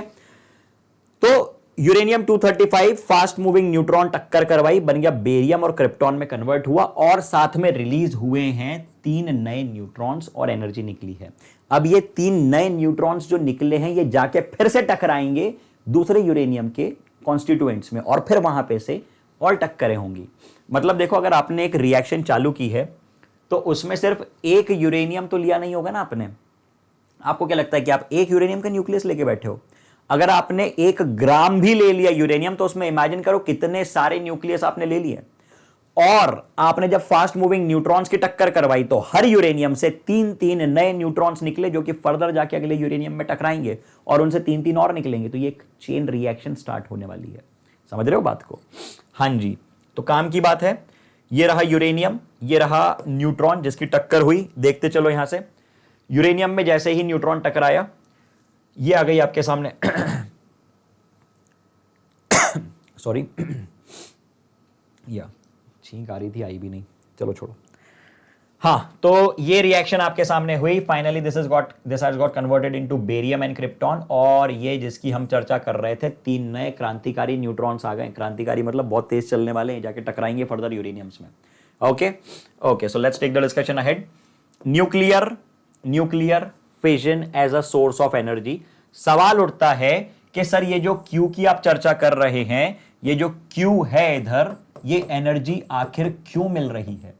एनर्जी आखिर क्यों मिल रही है? एक बहुत बड़ा क्वेश्चन मार्क बना दिया मैंने इस पे, बहुत बड़ा क्वेश्चन मार्क है ये, कि क्यों मिल रही है, आखिर मिल क्यों रही है? न्यूक्लियर फिजन रिएक्शन में हम कहते हैं कि बहुत एनर्जी मिलती है, क्यों मिलती है? क्यों पूरी दुनिया न्यूक्लियर सोर्सेस के पीछे दीवानी है? क्यों हर कंट्री चाहती है कि जो है हम लोग शिफ्ट हो जाए न्यूक्लियर सोर्सेस पे, ताकि हमारी समस्याएं जो है एनर्जी की कम हो जाए?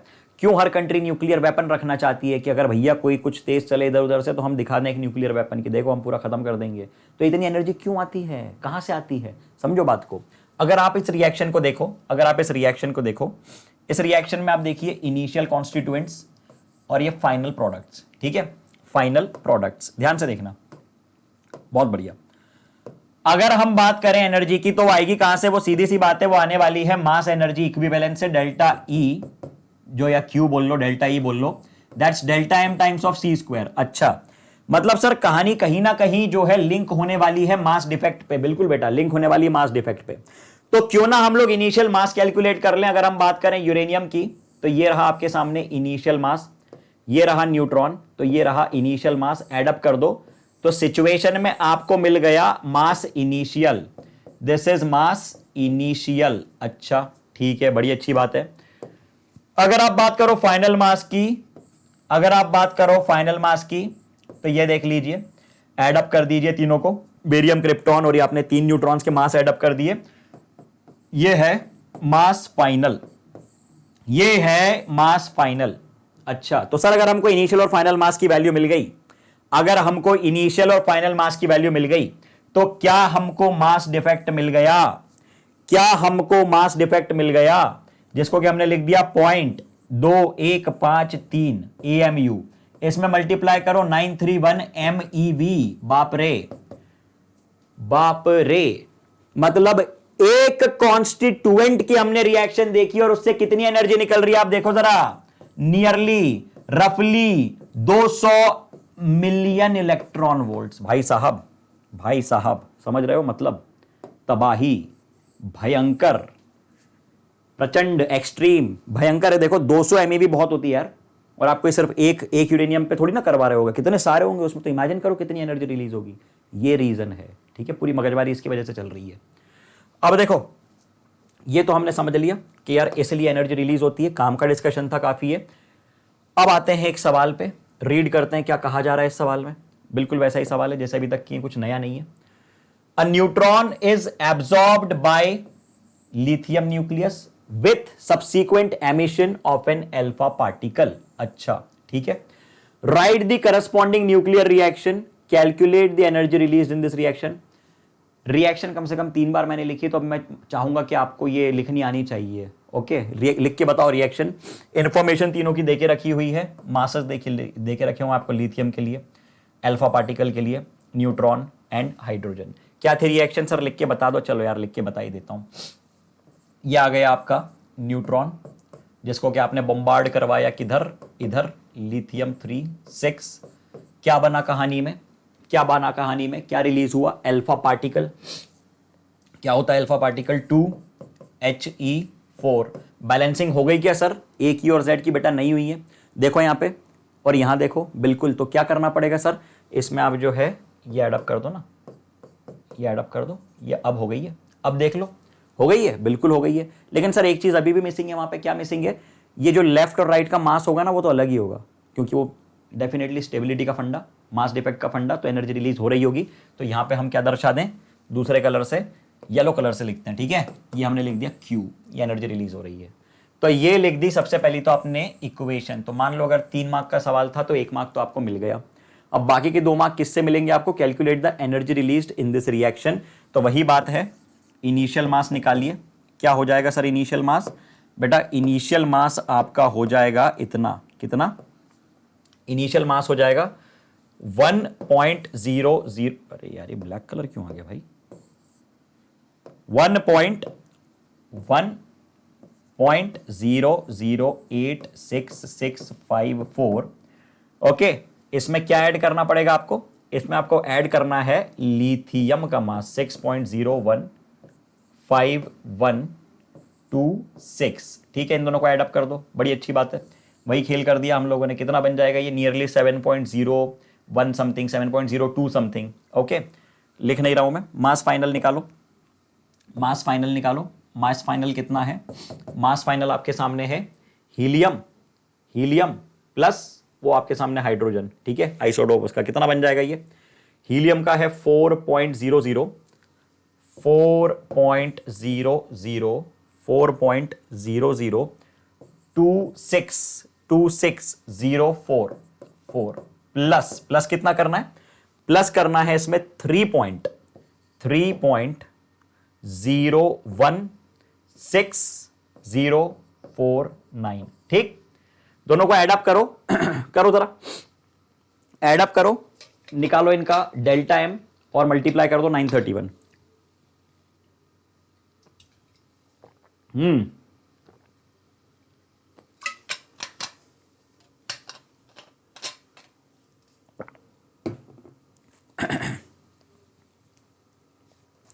ठीक है, एडअप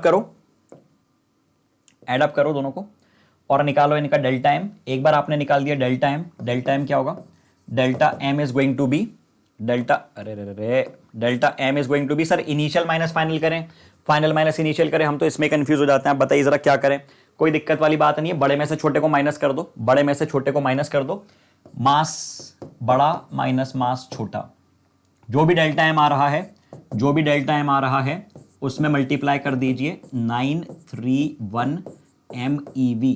ओके, तो इसका आंसर जहां तक मुझे याद है नियरली आएगा, इसका आंसर जहां तक मुझे याद है, कैलकुलेशन में इसकी भी आपके लिए छोड़ रहा हूं, 2 स्टेप आप और करेंगे, यह आएगा नियरली 7.6 या 7.8, इन शॉर्ट 7.68 ले लेते हैं, 7.6 लिख देते हैं अभी, MeV। ये आने वाला है इसका net final answer of the energy released. Okay, 7.6 से 7.7 ऐसा ही कुछ, जहां तक मुझे याद है 7.68 था या 7.7 था MeV। ओके, कैलकुलेट करना, कमेंट में इसका भी आंसर बताना। चलिए, so let's take the discussion ahead, nuclear chain reaction पे आते हैं। Let's try to understand the nuclear chain reaction. Number of fissions taking place at each successive stage goes on increasing. कैसे? हमने बात कुछ ऐसी की थी कि सर अगर ये एक यूरेनियम है, कौन सा यूरेनियम, यह है यूरेनियम 235। ठीक है, अब यूरेनियम में टक्कर हुई न्यूट्रॉन की, अब यूरेनियम में टक्कर हुई फास्ट मूविंग न्यूट्रॉन की, बहुत बढ़िया, जिसके कारण क्या हुआ, जिसके कारण टक्कर में बेरियम क्रिप्टॉन बना, वो तो ठीक है, लेकिन 3 नए न्यूट्रॉन्स निकले भाई साहब, 3 नए न्यूट्रॉन्स निकले, और वो 3 नए न्यूट्रॉन्स जाके टकराए फर्दर यूरेनियम के न्यूक्लियाई में। अच्छा, और फिर वहां से क्या हुआ, फिर वहां से 3 और निकल गए, और यहां से भी 3 और निकल गए, और यहां से भी 3 और निकल गए। अब ये चुपचाप तो बैठेंगे नहीं, इतने सारे जो कहानी में आ गए, क्या करेंगे, टकराएंगे। और हर बार आपने देख लिया हर रिएक्शन में कितनी एनर्जी निकल रही थी, और इमेजिन करो कि कुछ ही समय में ये रिएक्शन कितनी प्रोपोगेट हो चुकी होगी और कितनी सारी एनर्जी कहानी में डेवलप हो चुकी होगी।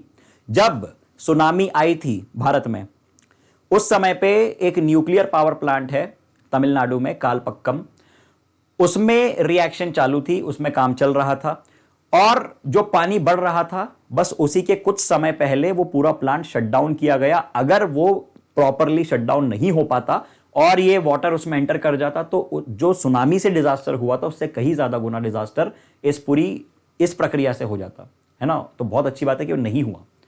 तो इतनी ज्यादा खतरनाक भी हो सकती है ये चेन रिएक्शन, इसलिए हमको चाहिए कंट्रोल्ड चेन रिएक्शन। और अब हम समझने जा रहे हैं कि किस तरह से इसको हम कंट्रोल कर सकते हैं, किस तरह से इसको हम काबू में ला सकते हैं।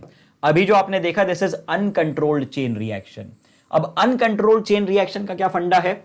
If a chain reaction is started in a fissionable material having mass greater than certain critical mass, highlight कर रहा हूं मैं, mass greater than the critical mass, then the reaction will accelerate at such a rapid rate, it's going to accelerate at such a rapid rate that the whole material will explode within a microsecond। बाप रे, भयंकर भयंकर। ठीक है, imagine भी नहीं कर सकते हो आप कि अगर आपने सिर्फ कुछ ग्राम्स या मिलीग्राम्स भी यूरेनियम का लिया है तो कितना डिजास्टर कर देगा। जो बॉम्ब बना था हिरोशिमा नागासाकी पे गिरा था, उसमें यूरेनियम कंटेंट मिलीग्राम्स में था, और कितना खतरनाक उसने जो है इफेक्ट किया था। यूरेनियम ऐसे ही थोड़ी मिल जाता है। तुमको क्या लग रहा है कि हम खुदाई करेंगे और हमको इतना सारा यूरेनियम मिल जाएगा? अरे बड़ी बड़ी माइंस होती हैं, उसमें से मिलता है, फिर उसमें से प्यूरिफाई करके निकालते हैं, तो मिलीग्राम्स में मिलता है, बहुत ज़्यादा कॉन्टेंट में जब हम लोग करते हैं ना डिगिंग वगैरह, फिर उसका जो है प्यूरिफिकेशन होता है, तब जाके मिलीग्राम्स में मिल पाता है यूरेनियम। इतनी खतरनाक चीज़ है ये, वरना हर कोई लेके घूम रहा होता चीप में यूरेनियम। ठीक है, तो it will explode within a microsecond, liberating huge amount of energy. Such a reaction is what we called as uncontrolled chain reaction. तो वही हो रहा है इसमें कि आपने ये टक्कर तो करवा दी, अब हुआ क्या कि जो आपने मास लिया वो क्रिटिकल मास से ज्यादा था। Mass taken was greater than the critical mass. उस कंडीशन में आपकी कहानी शुरुआत हुई, ये 3 नए न्यूट्रॉन्स निकले, फिर टक्करें हुई और उसके बाद तो आप जो है अब इसको रोक नहीं सकते, अब तो जो है होगी रिएक्शन, भयंकर एनर्जी लिबरेट होगी। और देखो इसी को अगर हम कंट्रोल करना चाहते हैं तो हमको क्या करना है, यही कंट्रोल्ड रिएक्शन यूज की जाती है न्यूक्लियर पावर प्लांट्स में। The chain reaction can be controlled by absorbing a suitable number of neutrons. अब आप देखो कि सोर्स कौन है, सोर्स कौन है रिएक्शन में, कंटिन्यूअस सोर्स जो है ना वो ये न्यूट्रॉन्स हैं, ये जो निकल रहे हैं भाई साहब 1 2 3, ये जो निकल रहे हैं तेज भागते हुए न्यूट्रॉन्स, अगर आपने इस पे काबू कर लिया तो आपकी रिएक्शन कंट्रोल में आ जाएगी, क्योंकि यही जाके टक्करें कर रहे हैं, यही कारण है एनर्जी का, यही कारण है फर्दर कोलिजन्स का, यही कारण है फर्दर एनर्जी लिबरेशन का। तो अगर आपने भागते हुए न्यूट्रॉन्स को काबू में कर लिया तो पूरी रिएक्शन आपकी काबू में आ जाएगी। बड़ी बात, अच्छी बात है। So neutrons at each stage of the reaction so that on an average 1 neutron remains available for the exciting further fission। 3 से आपने क्या कर दिया, 1 पे आ गए, 1 से 3 निकल रहे थे, आपने बात कितनी लिमिट कर दी, 1 पे लिमिट कर दी। Such a reaction is called controllable और controlled chain reaction। अब ये हम कैसे करते हैं इस बात पे हम ध्यान देंगे। थर्मल न्यूट्रॉन्स एंड मॉडरेटर्स, ये एक बहुत ही इंपॉर्टेंट कॉन्सेप्ट है, न्यूक्लियर पावर प्लांट का एक बहुत ही इंपॉर्टेंट एलिमेंट होता है मॉडरेटर। तो आइए पहले थोड़ी थ्योरेटिकल बातें करें, फिर इसका मैं आपको चित्र बताऊंगा कैसा होता है, कैसा दिखता है। The neutrons produced in fission of uranium, लिख देता हूं यहां पे, nuclei have average kinetic energy of 2 MeV। बहुत ज्यादा होती है ये, क्या कह रहा है, न्यूट्रॉन्स प्रोड्यूस्ड इन फिजन, जो न्यूट्रॉन प्रोड्यूस हो रहे हैं उनकी average kinetic energy 2 million electron volt के बराबर होती है, बहुत ज्यादा होती है ये, ठीक है। Such neutrons are called fast moving neutrons या सिंपली फास्ट न्यूट्रॉन्स, तेज चल रहे हैं ये, ठीक है, बहुत तेज चल रहे हैं। The slow moving neutrons of energies, अब देखो स्लो न्यूट्रॉन की एनर्जी कितनी कम है, वहां पे 2 मिलियन इलेक्ट्रॉन वोल्ट लिखी, यहां पे कितनी है 0.0235 EV। ये कहलाते हैं थर्मल न्यूट्रॉन्स, ये कहलाते हैं thermal neutrons. Any substance which is used to slow down the fast moving neutrons to thermal energies is called a moderator। और commonly used moderator कौन है, commonly used moderator होता है हैवी वाटर, जिसको क्या आप लिखते हैं D2O, और इस पे कई बार बोर्ड्स में, नीट में, मेंस में सवाल पूछा जा चुका है कि which among the 4 is a moderator, तो आपको आंसर पता होना चाहिए हैवी वाटर D2O, ठीक है। क्या करता है ये, फास्ट मूविंग न्यूट्रॉन्स को, भयंकर जो भाग रहे हैं न्यूट्रॉन, उनको स्लो डाउन करेगा, बड़े आराम से, शांति, आओ कायदे से टकराओ और जाओ, ज़्यादा भसड़ मत फैलाओ, ठीक है, वरना भी पूरा फट जाएगा सिस्टम। आराम से आओ, टक्कर करो, एनर्जी लिबरेट करो, एनर्जी हमको लेने दो अच्छे कामों में, ठीक है, नहीं तो फट जाएगा ये, तो फिर क्या होगा, उससे गलत हो जाएगा बहुत। देखो, a good moderator has 2 properties। it slows down neutrons by elastic collisions, अच्छी बात है। it does not remove neutrons from the system by absorbing them। ये प्रॉपर्टीज हैं किसकी, एक अच्छे मॉडरेटर की। पहली बात तो ये न्यूट्रॉन को स्लो करेगा इलास्टिक कोलिजन से, न्यूट्रॉन जो बहुत तेज भाग रहा है टक्कर होकर थोड़ा धीमा हो जाएगा, है ना, और उसको आप यूज कर सकते हैं फिर। और दूसरी बात, it does not remove the neutron from the system. Okay, चलिए, there are number of difficulties due to which chain reaction dies out। अब ऐसा नहीं है कि कोई भी आपने घर पे एक प्लांट बना लिया, कहीं से कुछ जुगाड़ कर ली और चालू करवा दिया, आपको लग रहा है चेन रिएक्शन हो जाएगी। कई रीजंस हैं जिसकी वजह से रिएक्शन फेल हो सकती है ना, सीज हो सकती है, खत्म हो सकती है। सबसे पहली बात है न्यूट्रॉन लीकेज। अगर किसी भी सोर्स से जो न्यूट्रॉन्स हैं उनकी प्रॉपर टक्करें नहीं हो पाई, वो इधर उधर चले गए, यानी इनका लीकेज हो गया, तो फिर तो आपकी जो एनर्जी है, क्योंकि होने क्या वाला है, यूरेनियम पे आखिर टकरा कौन रहा था, यूरेनियम पे आखिर टकरा रहा था न्यूट्रॉन, ठीक है, ये रहा न्यूट्रॉन, यही तो टक्कर हो रही थी। और उसके बाद क्या निकल रहा था, उसके बाद 3 न्यूट्रॉन्स और निकल रहे थे, जो फर्दर जाके टकराने वाले थे किस में, जो फर्दर जाके टकराने वाले थे 3 नए यूरेनियम में, और फिर ये रिएक्शन चलने वाली थी। अब मान लो कि ये न्यूट्रॉन ही कहीं गायब हो गए, तो फिर ये तो बेचारे बैठे रह जाएंगे काहे की रिएक्शन, फिर कोई रिएक्शन नहीं होगी, tata bye bye. Neutron energy and neutron capture. अब देखो, न्यूट्रॉन एनर्जी जो है, न्यूट्रॉन कैप्चर जो है, ये फंडा समझते हैं। हम लोगों ने ये कहा कि यार जो यूरेनियम है, सुनो, यूरेनियम जो है, यूरेनियम में भी आपने एक तरफ लिखा है 235, आपने एक तरफ लिखा है 235 और एक तरफ आपने इसका आइसोटोप लिया 238, ओके 92। 92। क्या मैं कोई भी आइसोटोप को ले लूं मेरा काम हो जाएगा? नहीं होगा, हमको 235 ही चाहिए। और दूसरी बात कि जो आपके न्यूट्रॉन्स हैं वो कैसे होने चाहिए? थर्मल न्यूट्रॉन्स होने चाहिए, मतलब उनकी एनर्जी एक सर्टेन अमाउंट ऑफ एनर्जी से कम होनी चाहिए, वरना फिर आपका काम नहीं हो पाएगा। मतलब आपको न्यूट्रॉन भी चाहिए, आपको रिएक्शन की मैं बता रहा हूं क्या क्या कंडीशंस हैं। आपको सबसे पहले तो एक प्रॉपर आइसोटोप चाहिए यूरेनियम का, 238 से भी काम नहीं चलेगा, 235 भी चाहिए। और जो न्यूट्रॉन चाहिए वो ना बहुत ज़्यादा तेज चाहिए ना बहुत ज़्यादा धीमा चाहिए। कैसा न्यूट्रॉन चाहिए आपको? आपको ऐसा न्यूट्रॉन चाहिए, थर्मल न्यूट्रॉन चाहिए, जिससे कि आप पूरी रिएक्शन करवा पाओ। तो अगर वैसा नहीं है, अगर उसकी एनर्जी उस गिवन एनर्जी रेंज में नहीं है, तो भी आपकी रिएक्शन नहीं बढ़ पाएगी आगे। सो ये दो बहुत ही इंपॉर्टेंट पॉइंट्स हैं। न्यूट्रॉन कैप्चर, जैसा मैंने बताया, अगर नंबर ऑफ न्यूट्रॉन सिस्टम में से कम हो गए तो भी आपकी रिएक्शन डाई आउट कर जाएगी। तो ये 3 पॉइंट्स हैं जिनका आपको ध्यान रखना है, जिनकी वजह से आपकी रिएक्शन जो है वो खत्म हो सकती है। नाउ सी, मल्टीप्लिकेशन फैक्टर, ये एक ऐसा फैक्टर है जो आपको ये वैल्यू बताएगा क्वांटिटेटिवली कि बेसिकली कितने न्यूट्रॉन्स थे, कितने बचे हैं, कुछ समय बाद कितने बचे रहेंगे। ये चर्चा हम लोग करने वाले। एक लेमैन आइडिया आपको दे रहा हूं, एक रफ आइडिया एस्टिमेट दे रहा हूं आपको। अब देखो इसकी डेफिनेशन क्या होती है। केसेस को डिनोट करते हैं number of neutrons present in the beginning of one generation. ठीक है, मतलब एक बार पहली बार जब प्रक्रिया हुई, एक में से 3 निकले, फिर 3 में से कुछ निकले होंगे। एक जनरेशन और दूसरी जनरेशन को कंपेयर कर रहे हैं हम लोग, divided by the number of neutrons present at the beginning of the previous generation. Okay, one generation और प्रीवियस जनरेशन, इन दोनों का रेशो। क्या रेशो? नंबर ऑफ न्यूट्रॉन्स का। अच्छा, हमने लिखा कि जो K है, लेट्स से K की value number of neutrons present at the beginning of one generation और number of neutrons present at the beginning of previous generation. तो एट द मोमेंट जो आपने बोला, लेट्स से यहां पे 500 है ना, और इनिशियली कितने थे? इनिशियल थे 1000 या मान लो 2000 थे। तो ये फैक्टर कितना आने वाला है? ये फैक्टर आने वाला है 1/4। अब क्या ये K की वैल्यू 1 से कम आ रही है? क्या यहां पे K की वैल्यू 1 से कम आ रही है?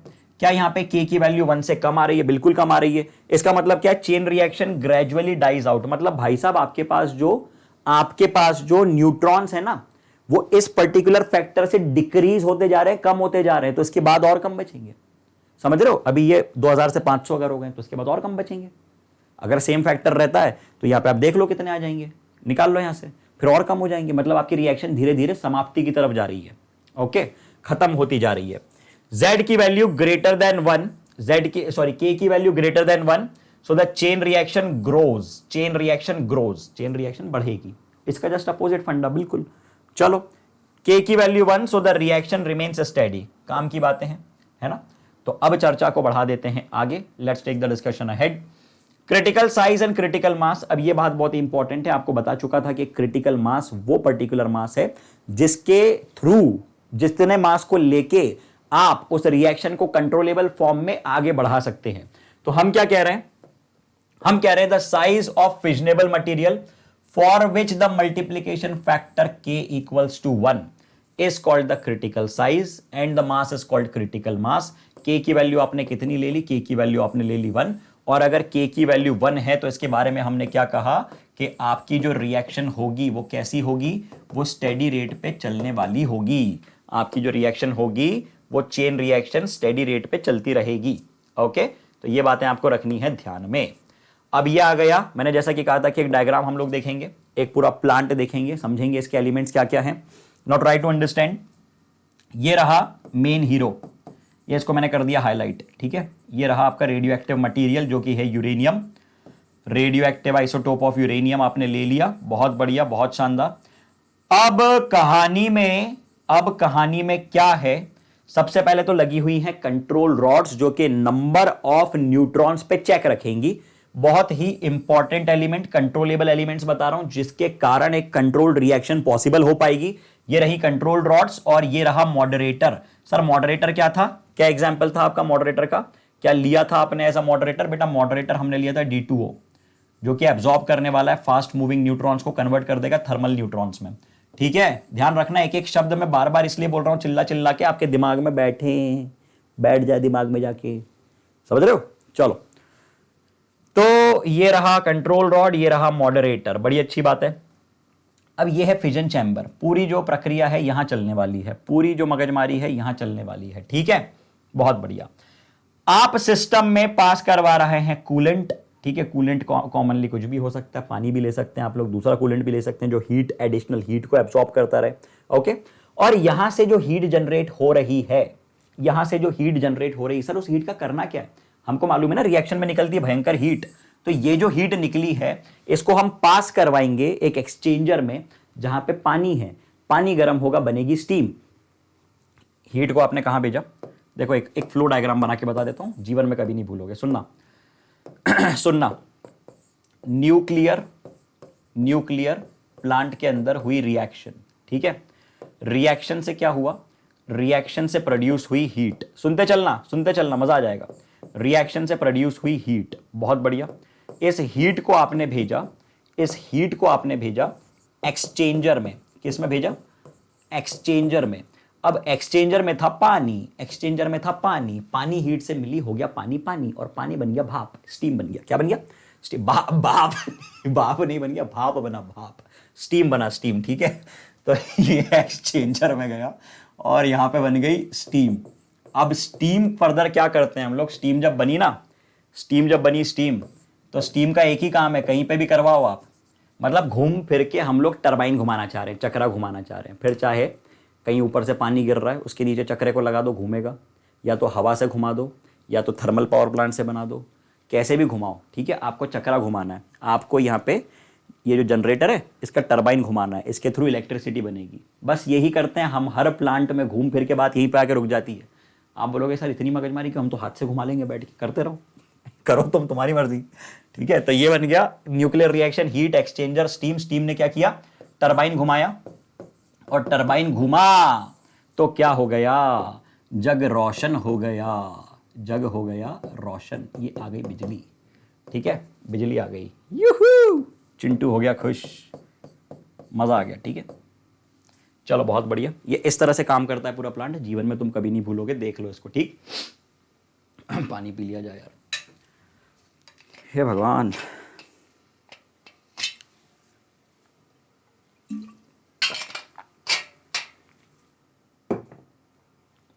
चलो बातें बढ़ाते हैं आगे, let's take the discussion ahead. Main parts of nuclear reactor क्या क्या होते हैं, तेज रफ्तार में बता दो। न्यूक्लियर फ्यूल देख लिया हमने, यूरेनियम, मॉडरेटर्स देख लिया हमने, मॉडरेटर क्या था, D2O था, कंट्रोल रॉड्स जो कि नंबर ऑफ न्यूट्रॉन्स पे कंट्रोल रखेंगे, कूलेंट कुछ भी यूज कर सकते हो, कॉमनली यूज कूलेंट पानी। उसके बाद शील्डिंग, शील्डिंग बहुत इंपॉर्टेंट है, मोटी मोटी थिक वॉल्स, ठीक है, बहुत ही थिक कॉन्क्रीट वॉल्स होती हैं जिससे कि शील्डिंग होती है और जो बहुत जरूरी है।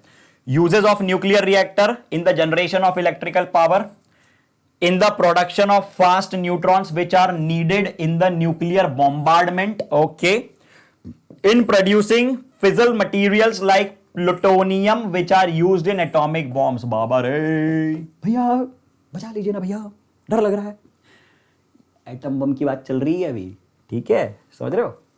चलो अब एक और काम की बात बता रहा हूं, ब्रीडर रिएक्शन, ब्रीडर रिएक्शन है ना, ये काम की रिएक्शन है, पूछ सकते हैं, तो सुनना ध्यान से, इसमें बना रहा हूं मैं star, okay okay okay. A breeder reactor is one that produces more fissionable nuclei than it consumes. Fissionable nuclei का क्या मतलब है, मतलब वही है जो मैं इतनी देर से चिल्ला रहा हूं कि हर यूरेनियम आपके काम का नहीं है ना, जैसे हर मिलने वाला इंसान आपका दोस्त नहीं होता, आपका सच्चा नहीं होता, वैसे ही हर यूरेनियम जो आपको मार्केट में मिल रहा है वो फिजनेबल नहीं है, उसका एक पर्टिकुलर आइसोटोप ही फिजनेबल है। कौन सा फॉर्म फिजनेबल है, 235, बिल्कुल सही बात। वहीं अगर आपने 238 ले लिया, नहीं करेगा काम, नहीं करेगा। तो बात कुछ ऐसी है, neutral uranium contains very little, मतलब 0.7% ऑफ द फिजल। अगर आप एक न्यूट्रल यूरेनियम लेते हैं, आपको पता चला कि कहीं पे किसी जगह पे यूरेनियम अवेलेबल है, आप चले गए बुलडोजर ट्रक सब कुछ लेके, आपने जो है वहां पे खुदाई कर दी बहुत सारी और उधर से यूरेनियम निकाल लिया, आपको लग रहा है कि अब आप तो राजा बन गए दुनिया के, और आपके पास जो यूरेनियम निकला उसमें फिजनेबल मटेरियल था ही नहीं। आप क्या करोगे, अचार डालोगे उसका, क्योंकि कॉमनली जो है यूरेनियम में, न्यूट्रल यूरेनियम में 0.7% ऑफ फिजल होता है। फिजल मतलब जिससे आप लोग वो रिएक्शन करवा सको, ठीक है, आपका फ्यूल जो कि ये है, it contains mostly 99.3% of non fizzle. Non fizzle कौन है? इसका भाई, इसका भाई। यह है चिंटू, यह है पिंटू। चिंटू काम का, पिंटू किसी काम का नहीं। ठीक है, so be like Chintu. When this isotope is bombarded with fast neutrons, the following nuclear transmutation occurs। अब ट्रांसम्यूटेशन आ गया एक्समैन वाला। एक नॉर्मल आदमी को आपने जो है तड़कता भड़कता बिल्कुल यूरेनियम बना दिया। कैसे? ऐसे ऐसे ऐसे ऐसे। देखो जरा, देखो जरा क्या किया आपने। यूरेनियम फास्ट मूविंग न्यूट्रॉन से आपने करवा दी बॉम्बार्डमेंट। फास्ट मूविंग न्यूट्रॉन से आपने करवा दी क्या? बॉम्बार्डमेंट करवा दी। यहां पे कुछ गड़बड़ लग रही है मुझे। This should be 238, this should be 238। ठीक है, अब अगर आपने पिंटू को लिया जो कि काम का नहीं था, जो कि फिजल नहीं था, जो कि यूजेबल नहीं था रिएक्शन में, उसको आपने फास्ट मूविंग न्यूट्रॉन से बॉम्बार्ड करवाया और यहां हो गया ट्रांसम्यूटेशन और आपको मिल गया कुछ ये। ठीक है, सो दस the breeder reactor produces fizzle plutonium. ओहो ओहो हो, मतलब 238 जो कि था नॉन फिजल। फिजल मतलब किसी काम का नहीं। ठीक है, किस काम का नहीं? न्यूक्लियर रिएक्शन में किसी काम का नहीं। आपने क्या करवाया? इसमें करवा दिया बॉम्बार्डमेंट ऑफ न्यूट्रॉन। आपने इसमें करवा दिया बॉम्बार्डमेंट, बॉम्बार्डमेंट। अच्छा, और यहां पे क्या बन गया? यहां पे बन गया प्लूटोनियम जो कि फिजल है। अच्छा अच्छा अच्छा, मजा आ गया। क्या बात है, यह आ गया क्या? फिजल। ठीक है, फैजल नहीं, लोग बोला फैजल आ गया, फैजल, सबका बदला लेगा फैजल। फैजल नहीं, फिजल, फिजल चल रहा है यहाँ पे। ठीक है, चलो बहुत बढ़िया।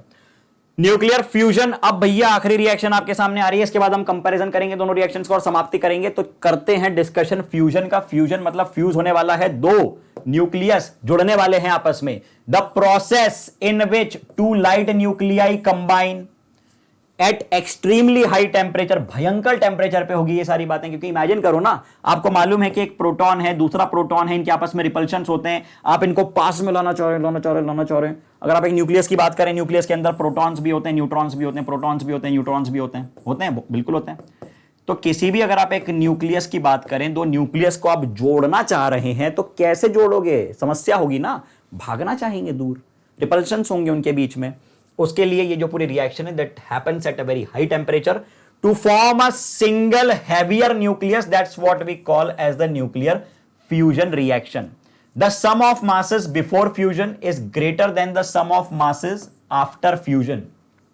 सम of masses before equals the sum of masses after fusion. क्यों? क्योंकि एनर्जी होती है रिलीज, एनर्जी होती है रिलीज पूरी प्रक्रिया में। ये देखो एग्जाम्पल, ये देखो एग्जाम्पल। ठीक है, ये हाइड्रोजन आइसोटोप मिला दिया, हीलियम बन गया और यहां पे एनर्जी हो गई रिलीज। तो ये दो ड्यूटेरियम मिलके बन गए, फ्यूज होके बन गए हीलियम और एनर्जी हो रही है रिलीज कहानी में। ठीक है, आइए अब इस पर थोड़ी और चर्चा करते हैं। नेसेसरी कंडीशंस की अगर बात कर ली जाए कि सर किन कंडीशंस में कल को अगर हम लोग ले आएं और खुद जोड़ने की कोशिश कर लें घर पे बैठ के, तो चलो हीट अप करनी है, तवे पे रख देते हैं थोड़ी देर के लिए, माइक्रोवेव में रख देते हैं, हो जाएगा क्या? नहीं होगा, करना भी मत ऐसा, मम्मी अलग मारेगी। देखो, necessary conditions for nuclear fusion. High temperature is necessary for the light nuclei to have sufficient kinetic energy. ठीक है, so that they can overcome their mutual coulombic repulsion and come closer than the range of nuclear force। अच्छा, एक certain range के नजदीक लाना है आपको ताकि रिएक्शन हो पाए, उसके लिए चाहिए heat. This is why fusion reaction is also called thermonuclear reaction, क्योंकि हाई हीट देने के बाद ही ये इनिशिएट हो पाएगी। तो एक ऐसी न्यूक्लियर रिएक्शन जो हीट के कारण इनिशिएट हो रही है, थर्मोन्यूक्लियर रिएक्शन। ठीक है, चलो, high density or pressure increases the frequency of collision of light nuclei and hence increases the rate of fusion। क्या कहा जा रहा है? हाई डेंसिटी और pressure increases the frequency of collision and therefore and hence increases the rate of fusion. चलो, बड़ी अच्छी बात है। These conditions exist in the interior of sun। सन के अंदर होती है ये, सन के अंदर, सूर्य देवाय नमः। ठीक है, where the temperature is about 2 into 10 to the power 6 kelvin. बाप रे, भयंकर भयंकर। इमेजिन करो, 100 केल्विन, 200 केल्विन, 300 केल्विन, 400 केल्विन, कितना मालूम है आपको? 10 to the power 6 kelvin, 2 into 10 to the power 6 kelvin, जो कि आप किसी भी लैब में, किसी भी तवे पे, किसी भी माइक्रोवेव में नहीं लगा सकते। ओके, फ्यूजन रिएक्शन की अगर डिटेलिंग हम लोग करें तो इसमें साइकिल्स चलती हैं, एक बार में नहीं हो जाती पूरी fusion reaction, it takes it place in cycles, okay. जो कि याद करने का तो मैं आपको नहीं सजेस्ट करूंगा, लेकिन फिर भी आपको ये बेसिक बात पता होनी चाहिए, इसलिए मैंने इंक्लूड किया है इधर। जैसे एक होती है प्रोटॉन प्रोटॉन साइकिल, ओके, ये है प्रोटॉन प्रोटॉन साइकिल, 1 2 3 तरह की साइकिल में हुई और उसके बाद फाइनली जो है आपको यहां पे एनर्जी रिलीज होती हुई मिली, ओके। यहां से शुरू हुई, देखो जरा इधर से शुरू हुई, बीच में कुछ प्रक्रिया हुई, सेकेंड साइकिल में कुछ रिलीज हुई, थर्ड साइकिल में रिलीज हुई, और ये फाइनल एनर्जी आपने लिखी, फाइनल सिचुएशन आपने लिखी, नेट रिजल्ट आपने लिखा। दूसरी होती है कार्बन साइकिल। ऑब्वियसली ये सब आपको याद बिल्कुल भी नहीं रखना है, सिर्फ एक आपके दिमाग में रहे, कुछ दृश्य आपके दिमाग में रहे, इसलिए मैं आपको दिखा रहा हूं और सुना रहा हूं, ओके। कार्बन साइकिल की बात करें तो यहां पे अगर आप एग्जाम्पल को देखें, hydrogen carbon nitrogen energy, finally देखिए आप लोग क्या हो रहा है, नेट रिजल्ट इसका ये निकल गई 26.7 MeV की energy. This particular cycle is carbon cycle. किसी को ज्यादा एंथू हो तो उनको आराम से बैठ के एक बार फिर से देख लेना, वैसे सजेस्ट नहीं करूंगा मैं उसमें टाइम ज्यादा लगाने का, ठीक है। Fusion as a source of energy in sun and star. अब हमको ये बात तो मालूम है, क्या ये बात हमको मालूम है कि जो टेम्परेचर है सन के अंदर वो इतना होता है 2 × 10⁶ या इससे भी ज्यादा केल्विन, ठीक है। Both proton and carbon nitrogen cycle participate almost equally in the generation of energy in sun। अब हमने अभी क्या बात की, हमने बात ये की कि एक फ्यूजन रिएक्शन में साइकिल्स के फॉर्म में चलती है, ये एक बार में पूरी नहीं हो जाती है। और कौन कौन सी साइकिल बोली आपने, बोली अभी proton proton cycle, carbon nitrogen cycle, ठीक है। और दोनों का कॉन्ट्रीब्यूशन नियरली सेम होता है।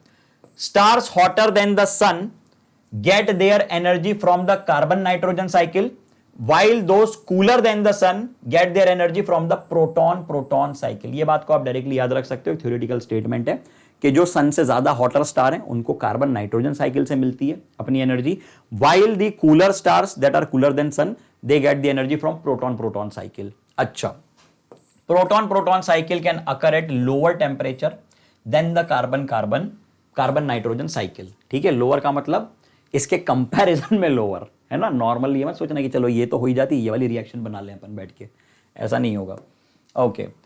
Controlled thermonuclear reaction, if the energy released in the thermonuclear reaction is controlled in such a manner that a limited amount of energy is produced continuously, it can be used for many useful purpose such as power generation वगैरह, लेकिन ऐसा हो नहीं पाता है, ठीक है। Process बहुत टाइम से चल रही है, प्रयास जारी है, होता नहीं है।